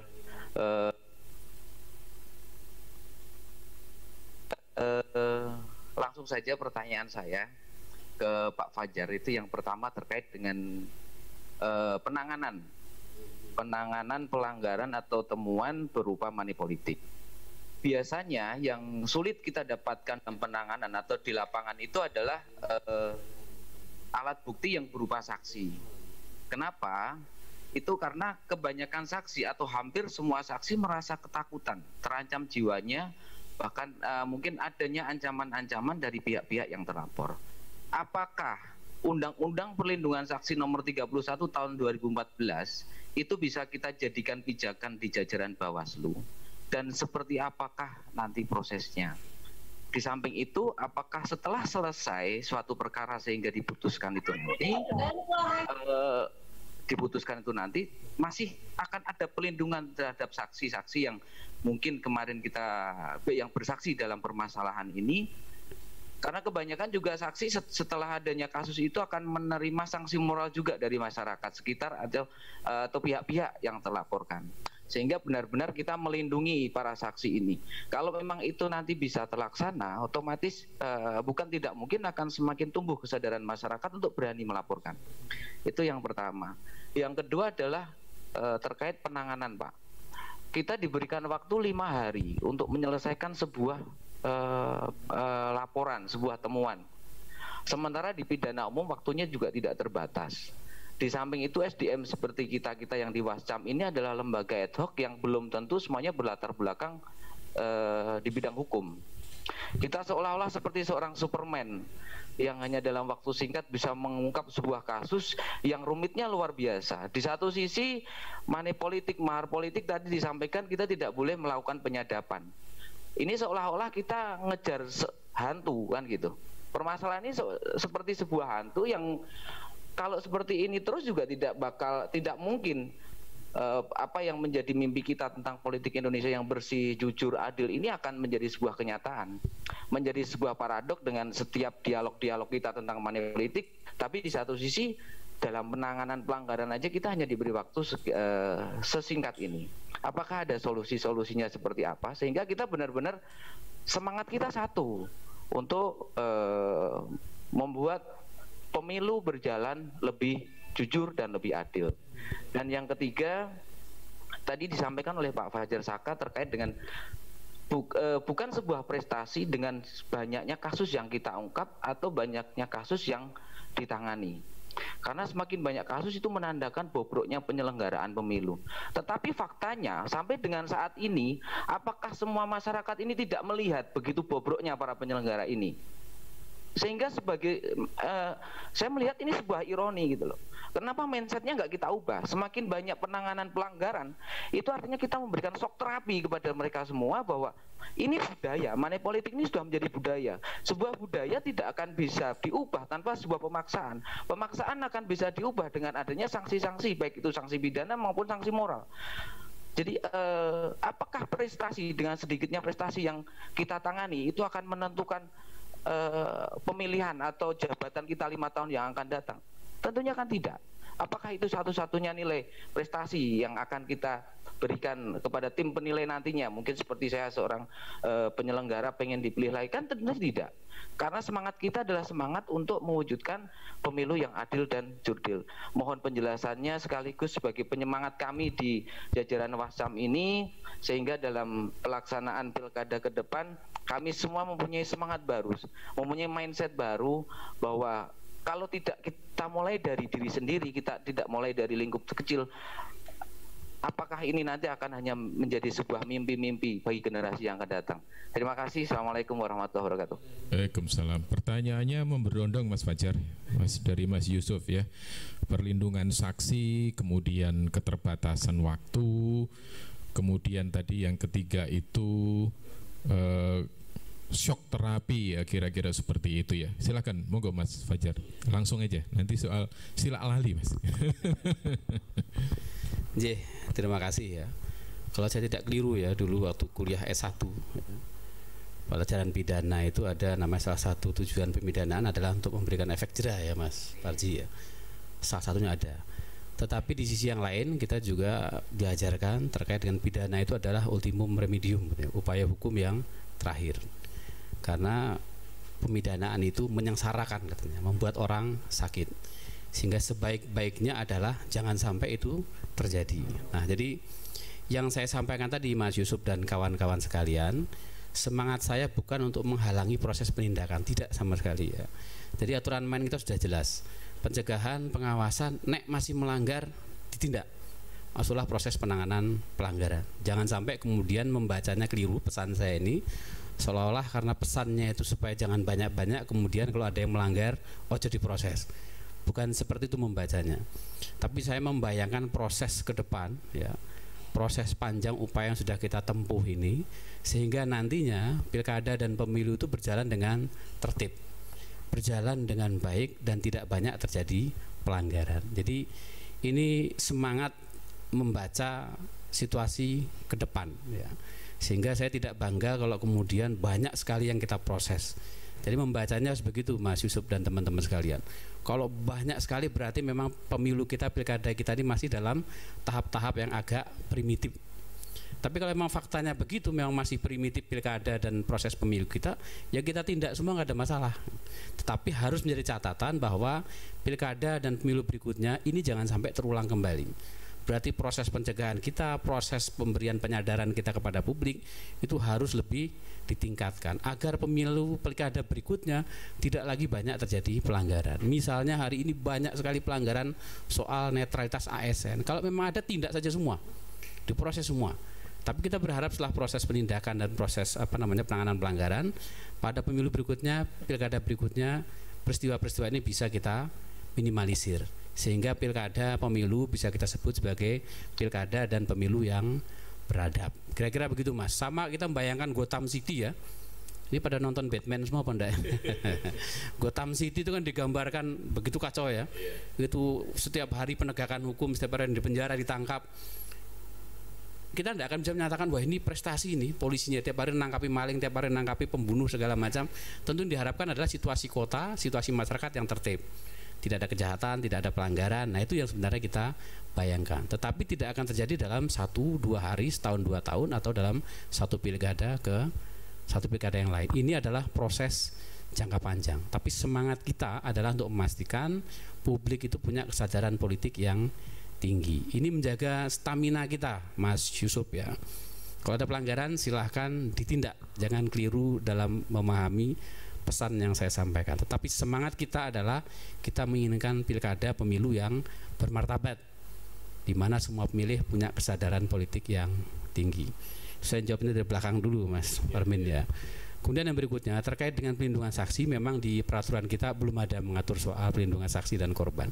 Undang-Undang 31 2014 tadi lembaga pelaksana adalah lembaga perlindungan saksi dan korban. Ya, seingat saya juga belum ada MOU antara Bawaslu dengan LPSK, dan itu lebih banyak kasus-kasus tidak terkait dengan proses pidana. Dan perlindungan ini rekan-rekan sekalian, kalau kita melihat pada kenyataan di lapangan, sesungguhnya kan perlindungan kepada saksi, misalnya sebagai pihak pelapor atau yang menerima tadi, lebih banyak kalau saya mendapat informasi ya dari rekan-rekan Panwasam dan sebagainya, kekerasan yang dialami ini kan banyak berwujud kekerasan psikis ya. Contoh misalnya kemudian diasingkan, misalnya kemudian diabaikan oleh tetangganya masing-masing dan sebagainya. Nah ini yang belum ada kesepahaman, kesepakatan atau MOU ya antara Bawaslu dengan lembaga perlindungan saksi dan korban. Perlindungannya masih bersifat umum, yang pada prinsipnya bahwa semua orang Indonesia itu dilindungi kan, semua orang sama di hadapan hukum dan sebagainya. Kalau misalnya ada kekerasan terhadap saksi, itu menjadi kewajiban kepolisian untuk kemudian memberikan perlindungan, baik diminta maupun tidak diminta. Pihak kepolisian wajib untuk melindungi keselamatan semua warga negara, entah itu saksi, entah itu korban, pelapor dan sebagainya. Jadi masih dalam posisi ketentuan secara umum perlindungan terhadap warga negara. Memang belum ada perlindungan khusus dan di Perbawaslu juga tidak diatur. Bahkan mungkin yang perlu kita diskusi lebih lanjut adalah terkait dengan tadi penyebutan soal kemungkinan dapat dipidananya baik pemberi maupun penerima. Meskipun dalam prakteknya rekan-rekan sekalian yang saya cermati di Jawa Tengah ini, yang diproses itu masih pihak pemberi ya. Penerima selama ini yang saya ketahui perkaranya tidak berlanjut ya. Secara teknis barangkali Mas Suparji lebih paham tadi yang sampaikan soal deponering, soal mengesampingkan dan sebagainya. Yang intinya adalah proses pidana kepada penerima kemudian tidak dilanjutkan. Dalam prakteknya itu terjadi ya. Kemudian soal jangka waktu rekan-rekan sekalian, saya kira dalam setiap kegiatan evaluasi penyampaian masukan, Bawaslu Provinsi juga Bawaslu RI dan banyak lembaga saya kira tidak bosan-bosannya untuk menyampaikan masukan kepada pembentuk undang-undang. Tetapi karena sampai hari ini undang-undang masih berbunyi seperti itu, kita dalam posisi kemudian tidak bisa menolak atau mengabaikan ketentuan normatifnya. Karena kalau kemudian kita tidak menjalankan sesuai ketentuan normatifnya, kita dianggap menjalankan tugas secara tidak profesional. Ini menjadi masalah. Nah, posisi hari ini Mas Yusuf dan teman-teman sekalian, Berarti dengan segala keterbatasan yang kita punya, dengan segala macam jangka waktu yang sangat ketat, Bawaslu mau tidak mau harus bisa menyelesaikan dalam waktu 5 hari tadi. Ya, mulai dari proses registernya, kemudian klarifikasi, kajian dan sebagainya, lanjut berikutnya atau tidak, itu semua harus rampung dalam waktu 5 hari. Kebetulan kemarin ada teman kita Bawaslu di Jawa Tengah, kabupaten di Jawa Tengah yang mendapatkan peringatan dari Dewan Kehormatan Penyelenggara Pemilu, sama waktu tanggapan DKPP bahwa Bawaslu itu ya mau tidak mau karena perintah undang-undang 5 hari ya 5 hari katanya. Jadi pihak lain tuh nggak membayangkan betapa sulitnya Bawaslu dalam posisi itu, tetapi hanya melihat sisi normatifnya. Nah, rekan-rekan sekalian, saya kira kemudian dengan posisi yang demikian, memang satu kita harus menerima terlebih dahulu, menerima batasan undang-undang bunyinya seperti itu. Kemudian yang kedua, setelah kita menerima, berarti kita harus merancang strategi sejak awal ada laporan atau temuan. Strategi ini harus dirancang sampai tuntas ya, misalnya apakah klarifikasi 5 orang, 10 orang, kita harus membentuk tim berapa orang gitu ya di Bawaslu, itu harus sudah terancang sejak hari pertama. Sehingga kemudian tahapan ini ketika masuk hari kelima sudah rampung dan dapat masuk dalam pembahasan berikutnya. Ini kuncinya adalah soal penerimaan terhadap ketentuan norma tadi, kemudian soal pengorganisasian kegiatan dan pengorganisasian perencanaan penyelesaian pelanggaran di Bawaslu. Ini tantangan yang saya kira luar biasa ya. Kalau dibilang memotivasi tadi, sesungguhnya rekan-rekan sampai hari ini masih bertahan di Bawaslu berarti motivasinya baik semua gitu. Karena saya tahu beratnya proses penanganan pelanggaran dalam waktu yang sangat singkat, dan banyak contoh kemudian rekan-rekan kita sudah bekerja mati-matian dan sebagainya, karena ada sedikit saja slip itu menjadi permasalahan ya, dipertanyakan profesionalitas dan sebagainya. Ini kadang-kadang memang kita tidak bisa mengharapkan pujian dari pihak luar. Yang bisa kita lakukan adalah bagaimana maksimalkan jangka waktu yang kita miliki. Yang berikutnya rekan-rekan sekalian, tadi semua pertanyaan sudah saya jawab sebenarnya ya, tapi soal penanganan pelanggaran ya, dalam pemahaman pengetahuan saya, kalau itu terkait dengan proses pidana itu nanti akan dilaksanakan selebihnya oleh Bawaslu kabupaten kota ya, karena sentra Gakumdu itu ada di tingkat kabupaten kota, jadi bukan di teman-teman di tingkat kecamatan. Jadi kalau misalnya menemukan atau ada laporan, itu harus segera diteruskan kepada Bawaslu kabupaten kota untuk nanti diselesaikan oleh Bawaslu kabupaten kota. Itu terkait dengan pidana pemilihan ya, karena melalui sentra Gakumdu. Saya kira demikian Mas Warmin, mudah-mudahan rekan-rekan semua tetap bersemangat ya. Situasinya sama, kalau soal jangka waktu ya, dari tingkat kecamatan, kabupaten, provinsi kita sama berkejaran dengan soal waktu, tapi sampai dengan hari ini begitu aturan mainnya. Matur nuwun. Terima kasih Mas Fajar, mudah-mudahan menjawab ya Mas Yusuf. Saya mencoba ke pertanyaan melalui Zoom dulu ya, karena sudah agak tadi. Memang sudah tidak asing lagi di telinga kita tentang money politik. Yang jelas di depan transaksinya saja kita kesulitan pengungkapan, entah itu dalam bentuk serangan fajar atau yang lain, apalagi transaksi yang di luar pileg, yang di depan hanya transaksi saja. Contoh, seandainya di suatu daerah nanti menang dengan angka sekian persen akan mendapatkan sesuatu. Ini ya, kalau misalnya di daerah tertentu menang sekian persen maka akan mendapatkan sesuatu kayak gitu ya. Yang saya tanyakan, apakah yang demikian termasuk money politik?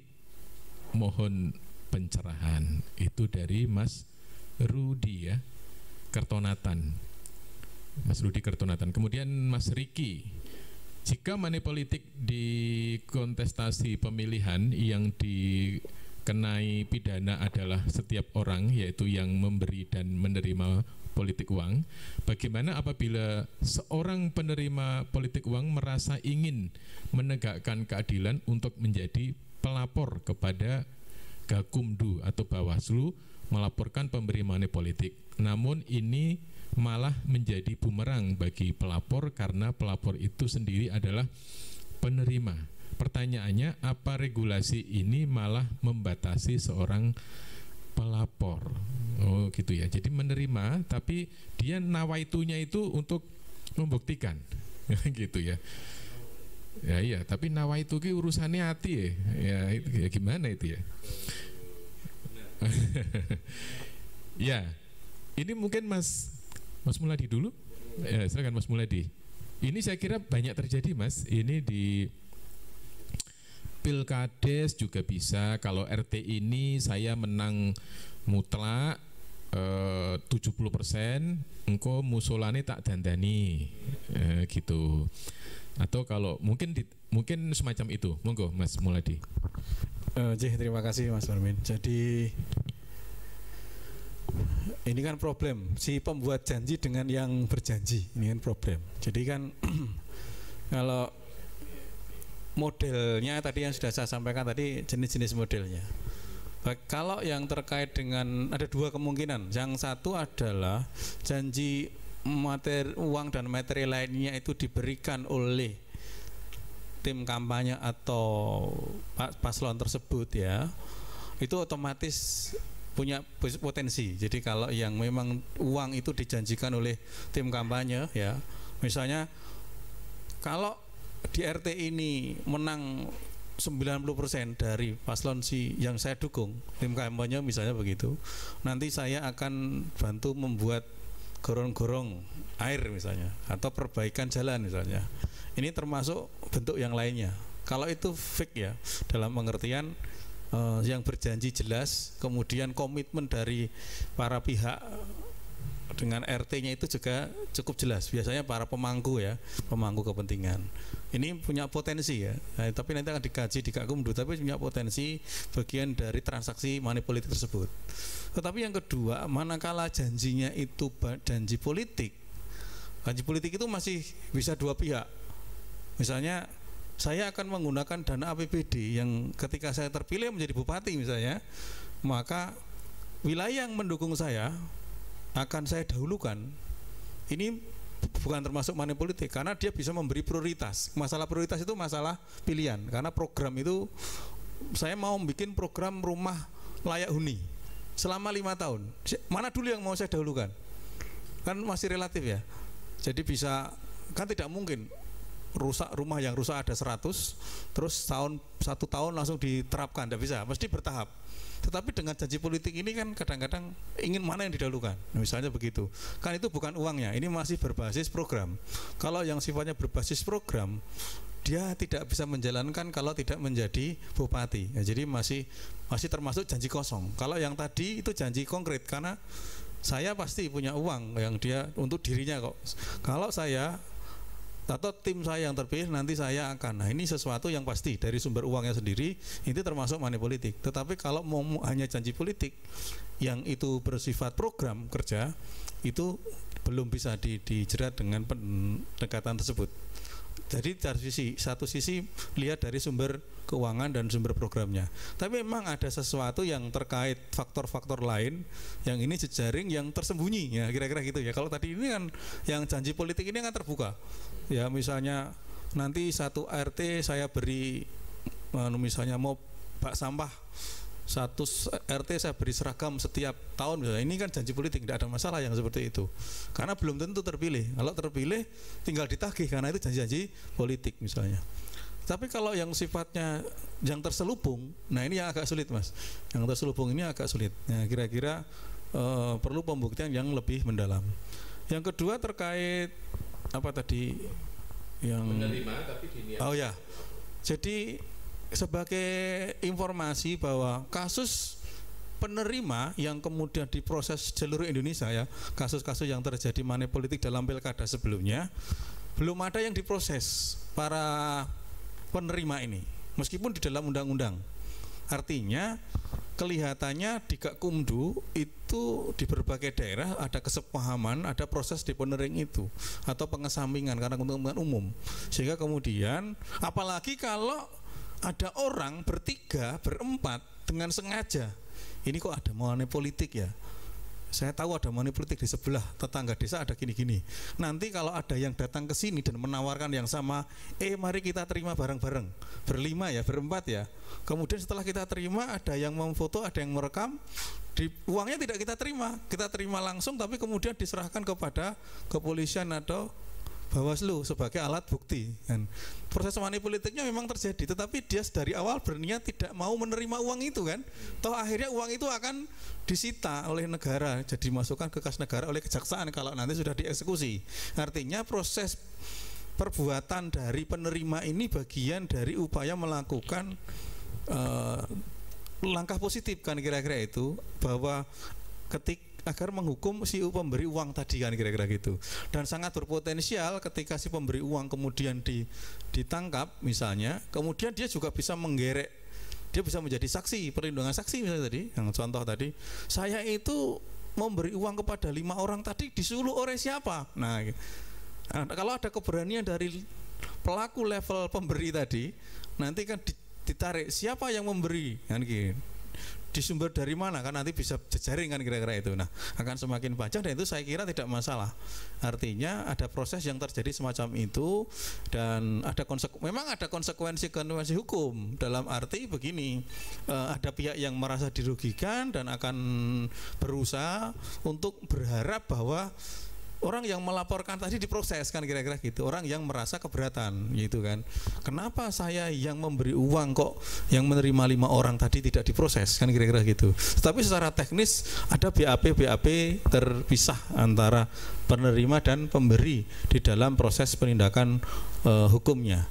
Nah, kalau memang Gakumdu memutuskan bahwa polisian memutuskan ada proses pengesampingkan, ya otomatis penerima ini tidak diproses apabila dengan cara-cara tadi kan gitu. Tapi kalau yang berlaku sebaliknya ya, karena dengan sengaja menerima, sebetulnya sudah sengaja menerima, terus dinggo blonjo ya toh, kemudian ada yang tahu, ada yang melaporkan kira-kira gitu, kemudian setelah dilaporkan baru bilang sebaliknya. Nah, itu beda cerita kalau tadi. Jadi ada pihak lain yang pemberiannya di satu tempat, yang kemudian orang menjadi saksi ya. Saksinya kebetulan tidak menerima uang, Mas Parwin misalnya, menyaksikan pemberi dan penerima ini ada 2 orang, kemudian penerima mau meminta diri penerima ya tidak bisa. Karena prosesnya kan dia sudah menerima, wis tinggal tuku beras misalnya, itu sudah diproses gitu kan. Nah, sehingga kemudian ada 2 kemungkinan tadi. Si dia tidak bisa berubah menjadi saya tak bersaksi ya, karena saya sudah menerima uang. Nggak bisa, uang sudah ada 2 saksi yang lain tadi, apalagi uangnya sudah habis. Jadi secara praktis lihat prosesnya akan semacam apa. Saya kira itu, terima kasih. Iya, baik, terima kasih ya Mas Muladi, dan tadi pertanyaannya memang menarik sekali ya. Jadi nek dibayar dengan yen itu bisa ini ya, bisa money politik bisa enggak gitu ya. Nah, yen aku tadi, tapi nanti dengan biaya APBD itu bukan ya. Bukan. Tapi kalau yen aku tadi, tapi dengan duit saya sendiri, itu termasuk money politik. Waduh, ini agak ini ya. Ya baik, tapi Mas Parsi mungkin punya ini ya, punya sesuatu ya, yang barangkali kalau dari pandangan akademisi itu kadang-kadang bukan tekstual kan, kontekstual. Monggo Mas. Terima kasih. Yang jelas normanya di 187 itu kan ya, ayat 2 itu kan yang dilarang memberi atau menjanjikan ya uang atau materi lain. Nah, tidak dibatasi materi lain itu apakah bersumber dari ya kantong sendiri atau kemudian APBD. Ya. Kalau kemudian konteksnya memang dia itu menjanjikan sesuatu yang bertujuan adalah mempengaruhi pilihan politiknya dan nanti akan bersumber dari misalnya APBD, tentunya kalau konstruksi pasal 187 tadi tidak dibenarkan gitu loh. Artinya seharusnya dalam konteks pemilihan kepala daerah itu para pemilih dibiarkan secara independen memilih, bukan karena janji atau karena pemberian gitu ya. Itu arahnya ke situ. Tetapi kalau kemudian memilih karena janji atau kemudian karena ada pemberian, itu menyebabkan asas dalam konteks pemilihan tadi itu menjadi tidak termanifestasikan. Jadi saya juga tidak membenarkan atau dengan kata lain mengharamkan adanya janji-janji politik ya oleh para calon, apalagi kemudian keluarga misalnya incumbent dan sebagainya, untuk kemudian memberikan prioritas-prioritas. Karena kan semuanya nanti untuk realisasi APBD itu ada mekanisme yang harus dia tempuh ya, apakah melalui DPRD, Musrenbang dan lain sebagainya.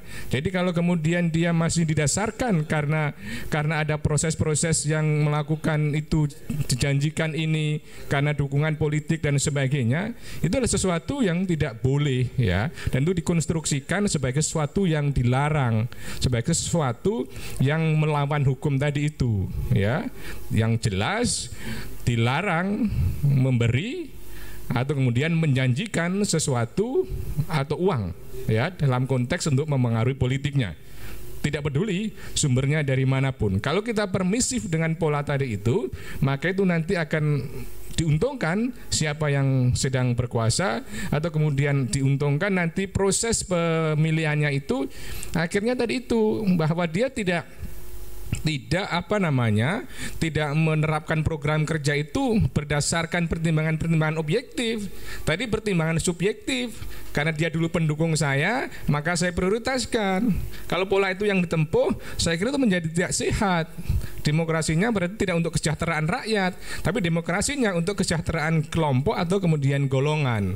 Jadi itu menurut saya adalah harus kemudian juga dicegah supaya tidak terjadi.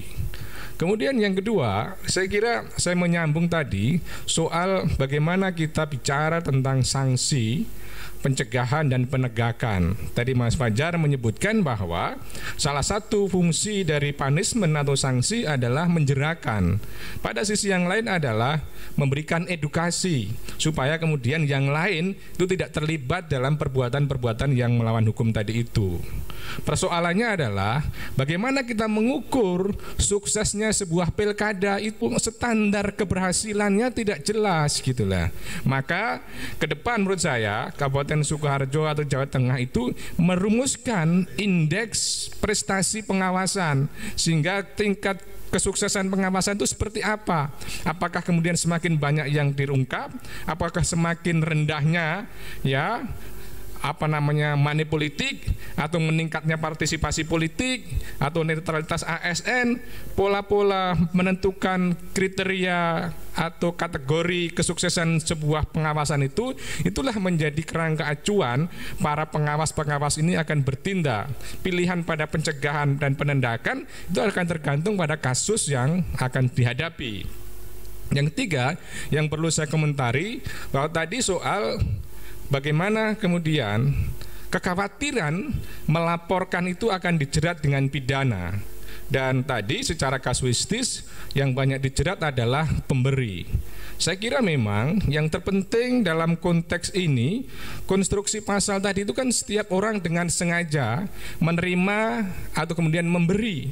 Nah, disinilah nanti akan aparat penegak hukum itu memiliki kewenangan menafsirkan apakah unsur sengaja ini terpenuhi atau tidak gitu loh ya.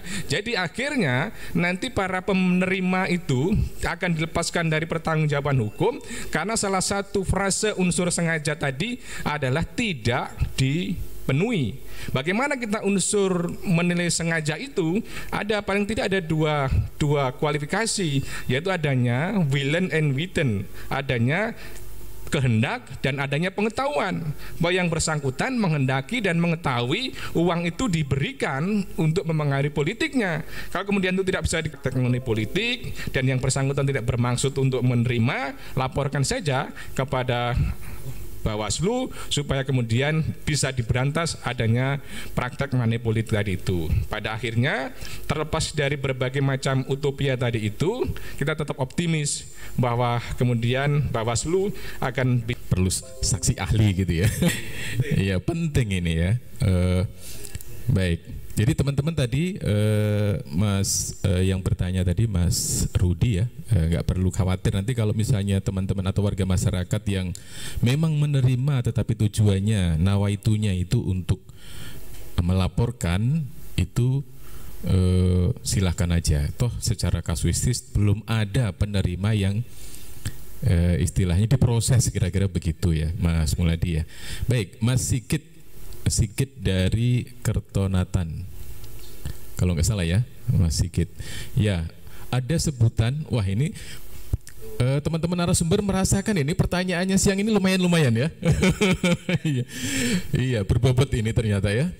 Ada sebutan camat sebagai pembina politik tingkat kecamatan, lurah sebagai pembina politik tingkat desa. Beliau-beliau ini seolah-olah halal dalam memberikan sambutan dukungan untuk kampanye salah satu calon. Pertanyaannya ini kalau gayanya tukul pertinyi ini gitu ya. Benarkah istilah sebutan untuk beliau-beliau itu sebagai pembina politik? 2, potensi pelanggaran yang dilakukan oleh pembina-pembina politik tersebut sering terjadi. Bolehkah dengan alasan sebagai pembina politik mendukung salah satu calon? Ya, dari Sigit Pras, PPD Katilangu. Monggo. Ini dijawab Mas Muladi atau Mas Fajar? Monggo Mas Muladi. Iya, ini pertanyaannya ini tricky ini Mas ini. Iya. Ya. Pertanyaannya dalam konteks yang ditanya memahami. Monggo silakan. Ya, terima kasih. Jadi partai politik kan yang naik pembina itu kayak partai itu ada dewan pembina di tingkat kecamatan, tidak mungkin. Ya, secara struktur itu pasti tidak mungkin mereka masuk secara resmi. Pembina kehidupan berpolitik. Nah, kalau pembina kehidupan berpolitik ada 2 kewajiban normatif. Kewajiban normatif dia sebagai individu. Sebagai individu dia otomatis ASN, berarti tidak boleh terlibat secara wilayah di wilayahnya dia. Nah, dalam konstruksi itu memang dia memiliki kewajiban imparsial, memberikan perlakuan yang sama kepada partai politik untuk menghadiri kegiatan-kegiatan partai politik yang diundang secara resmi. Ya, misalnya ada acara pengajian yang dilakukan oleh partai politik, kan kira-kira begitu, sebagai pemangku wilayah. Kemudian Pak Camat memberikan sambutan. Sambutannya ya sifatnya normatif. Sambutan selamat datang, sambutan kalau ada tamu dari luar ya, sambutan yang sifatnya umum. Tapi kalau kemudian dia berkampanye, nah itu jelas pelanggaran karena dilarang, tidak boleh. Selama memperkenalkan saja tidak boleh memperkenalkan. Misalnya ada tamunya itu dari provinsi, kebetulan calon anggota DPD. Kemudian dia memperkenalkan, itu jelas ikut mengkampanyekan. Ini ada Bu X ya, kebetulan dari Semarang datang ke acara partai A, yaitu kebetulan adalah calon anggota DPD. Nah, itu sudah memperkenalkan, itu sudah berkampanye. Misalnya gitu ya. Itu tidak boleh. Dalam prakteknya itu berkampanye dan itu yang bersangkutan dapat diproses dalam penanganan pelanggaran. Tetapi kalau dalam kegiatan tahapan kampanye yang sifatnya menjelang pemilihan dan pemilu, biasanya kita sudah ingatkan kepada Panwacam dan pengawas desa bahwa Pak Kades dan Pak Camat ini tidak memberi sambutan di dalam kegiatan kampanye. Beda ya. Ketika ada kegiatan kampanye yang dilakukan oleh partai politik, itu para pemangku kepentingan sudah kita ingatkan tidak berkampanye atau bahkan tidak usah ikut memberi sambutan, cukup duduk sebagai pemangku wilayah menghadiri ya. Ya, berfoto tidak dengan maksud ya. Berfoto tidak dengan maksud, tidak pakai seragam, tidak dengan seragam dinas, tidak menggunakan simbol tertentu ya, itu kita sudah ingatkan. Tetapi kalau bukan pada saat momen pemilu, bukan momen pilkada ya, mereka datang memberi sambutan ya, kita nggak ngawasi itu kira-kira gitu ya.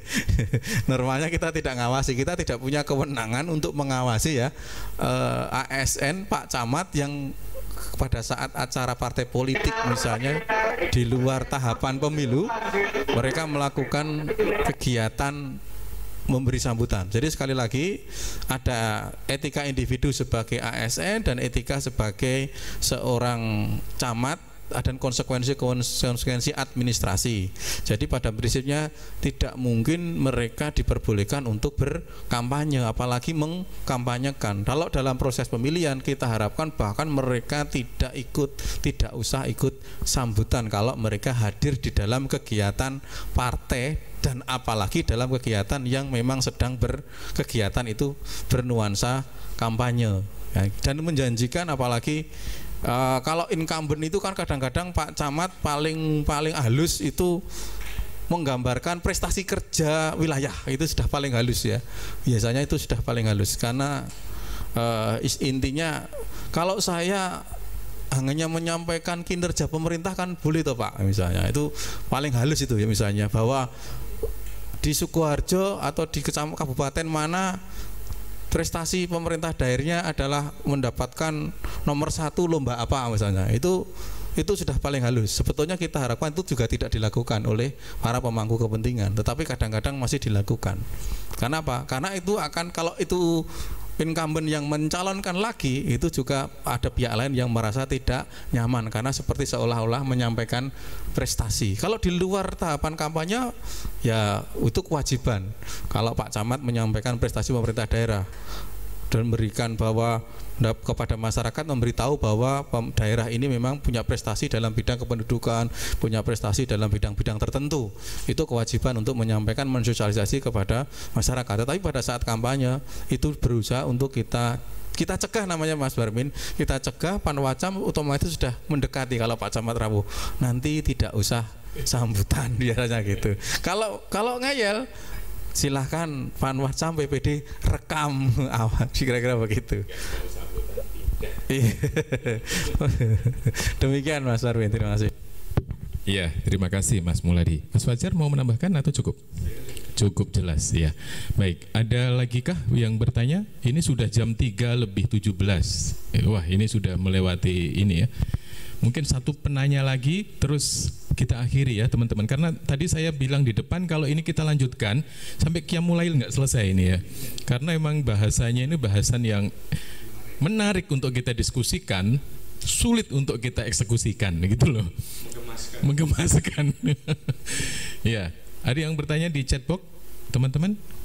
Cukup ya? Oh, masih? Oh, raise hand. Silakan raise hand. Mas, silakan. Jumeno dari PPD. PPD itu panitia pengawas desa. Monggo Mas Jumeno. Raise hand. Penanya terakhir nggih, teman-teman, mohon maaf karena sudah jam. Oh, jangan. Oke. Penanya terakhir. Monggo. Oh iya. Penanya. Siap. Mas Jumeno, monggo. Oh, enggak jadi. Mohon maaf ya, mungkin kelamaan ya. Oke. Masih ada? Habis. Ya, baik. Kalau habis ini nanti saya nyuwun closing statement ya dari 3 pembicara, masing-masing 1 menit atau 1,5 menit ya. Harapannya pilkada serentak di semua daerah gitu ya. Saya cakupannya luas ini karena yang berbicara mempunyai kaliber bukan hanya Sukoharjo ya. Jadi harapannya pilkada serentak 9 Desember di tengah-tengah pandemi yang luar biasa ini mudah-mudahan berjalan secara penuh integritas atau ada proses demokrasi yang lebih baik dari pilkada sebelumnya. Monggo, ya, saya mulai dari Mas Muladi, closing statement, monggo. Terima kasih. Jadi saya juga ingin menambahkan tanggapan Mas Parji terakhir sebelum saya closing. Jadi memang kita berharap memang dalam konstruksi janji politik itu tentu seminimal mungkin bahwa orang memang tidak memilih berdasarkan janji politik. Tetapi secara umum tentu ada yang namanya janji yang bersumber dari program kerja dari paslon. Itu program visi misi itu tetap akan terderivasi dengan satu kata kunci kan kira-kira gitu. Bantuan RT sekian misalnya, itu kan derivasi. Bantuan per desa sekian, ini derivasi dari program. Kalau itu menurut saya tetap tidak persoalan selama itu program. Pada akhirnya program itu juga belum tentu dilaksanakan, karena kalau dia tidak punya cukup kursi DPR ya, misalnya DPRD, janji program itu juga belum tentu disetujui di DPRD. Jadi karena janji politik adalah strategi. Iya betul, bagian dari strategi pemilu. Jadi tapi memang saya sepakat bahwa dalam konstruksi pemilu orang harus melihat kepada integritas dari calon ya, kira-kira gitu ya. Rekam jejak dari calon itu saya kira opsi yang harus kita kembangkan kepada publik kan kira-kira gitu. Sehingga kemudian bukan orang memilih karena melihat sebuah ketokohan publik yang diharapkan mampu membawa perubahan, bukan karena faktor janji-janji yang memang orientasinya kepada pembangunan fisik, apalagi kemudian program-program yang kalau bangun fisik ini tidak usah dengan janji politik, siapa saja kemungkinan juga bisa. Kalau janji saya mau bikin pasar setiap desa, kalau membangun ini asal ada duit, setiap orang pasti bisa sebetulnya. Sehingga kemudian hal tersebut memang harus kalau bisa dihindari karena semua orang juga sudah tahu APBD kabupaten itu nilainya berapa, akan bisa apakah janji itu realistis atau tidak. Misalnya kalau satu wilayah akan diberikan satu janji pembangunan yang tidak logis, itu pasti juga hanya malah justru penipuan kan kira-kira gitu. Saya kira masyarakat akan semakin cerdas. Jadi saya punya closing statement, marilah kita milih pemimpin itu yang memang berintegritas, lihatlah rekam jejak dari para pemimpin tersebut. Yang kedua, lihat prestasinya sesungguhnya seperti apa, sehingga dengan prestasi sebelumnya dia juga bisa diukur kalau nanti bekerja dia akan punya prestasi yang lain termasuk di dalam pemerintahan ini. Sehingga jangan memilih karena faktor-faktor uang atau janji-janji yang tidak realistis. Saya kira itu. Terima kasih. Ya, baik. Monggo Mas Fajar. Terima kasih. Ini karena yang Zoomer ini nampaknya sebagian besar juga dari jajaran penyelenggara ya, baik dari jajaran Panwas maupun mungkin juga dari jajaran KPU. Yang pertama tentu kami mengharapkan kita semua seluruh jajaran, khususnya jajaran Bawaslu, bisa bekerja secara profesional ya, cermat. Kemudian prosedur kita taati, termasuk sekarang ada tambahan tugas kita juga, selain mentaati prosedur COVID, kita juga mengawasi ya pihak lain dalam mentaati prosedur COVID, karena emang khasnya Pilkada 2020 ini adalah secara teknis dia sama dengan Pilkada sebelumnya, tetapi ditambahkan tugas baru yaitu tertib pada protokol COVID-19. Itu pesan yang pertama. Kemudian yang kedua, rekan-rekan sekalian, saya kira dari diskusi ini ada satu titik yang perlu kita garis bawahi terkait dengan kebebasan pemilih untuk menggunakan hak pilihnya secara benar ya. Itu nanti varian tindakannya varian contoh-contoh sikapnya macam-macam, tetapi intinya adalah secara substansi tugas kita memastikan pemilih bisa menggunakan hak pilihnya secara baik. Terdaftar dia dalam daftar pemilih, dia punya kesempatan mendengarkan informasi dalam proses kampanye, kemudian dia juga bisa bebas dalam menggunakan hak pilihnya di TPS. Termasuk berarti kita membebaskan pemilih dari potensi terjadinya politik uang. Yang ketiga, rekan-rekan sekalian, saya kira kita juga perlu mendorong publik untuk terus terlibat di dalam proses pengawasan pemilu. Tidak perlu ragu untuk melaporkan jika ada politik uang. Tadi Mas Suparji sudah menyampaikan, saya kira beliau pakar ya hukum pidana, sudah cukup jelas saya kira bahwa tidak kemudian secara otomatis yang menerima itu pasti diproses. Dilihat dulu unsur dengan sengajanya, niat melawan hukumnya itu dilihat.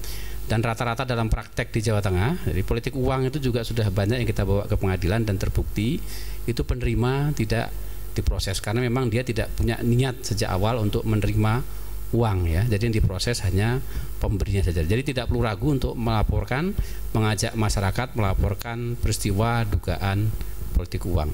Saya kira itu ya beberapa poin yang menjadi perhatian kita bersama. Matur nuwun. Terima kasih Mas Fajar. Mas Dr. Suparji dari Universitas Al-Azhar. Monggo Mas. Jakarta. Nanti kejauhan nanti Kaira. Monggo. Baik. Pertama, bahwa money politik dan mahar politik itu adalah merusak demokrasi. Karena itu mendekati terjadinya korupsi politik. Oleh karenanya harus ada political will, harus ada political commitment, dan harus ada political action dari semua pemangku demokrasi, termasuk kepada para pemilih untuk melawan dan memberantas itu. Yang kedua, bahwa implikasi dari praktek tadi itu akan tertunda terwujudnya kesejahteraan rakyat, karena pada akhirnya uang yang dikeluarkan tadi itu akan digunakan ketika berkuasa bersumber dari anggaran-anggaran, misalnya korupsi, gratifikasi, dan anggaran-anggaran negara dengan sederhana untuk membalikkan modalnya. Menyebabkan itu semua termarginalisasinya program-program kerakyatan atau program-program kesejahteraan, atau paling tidak akan terjadinya satu polarisasi pengelolaan kekuasaan, sehingga menyebabkan demokrasi yang substantif, demokrasi yang diwujudkan untuk menciptakan kesejahteraan hanya berlaku secara prosedural saja.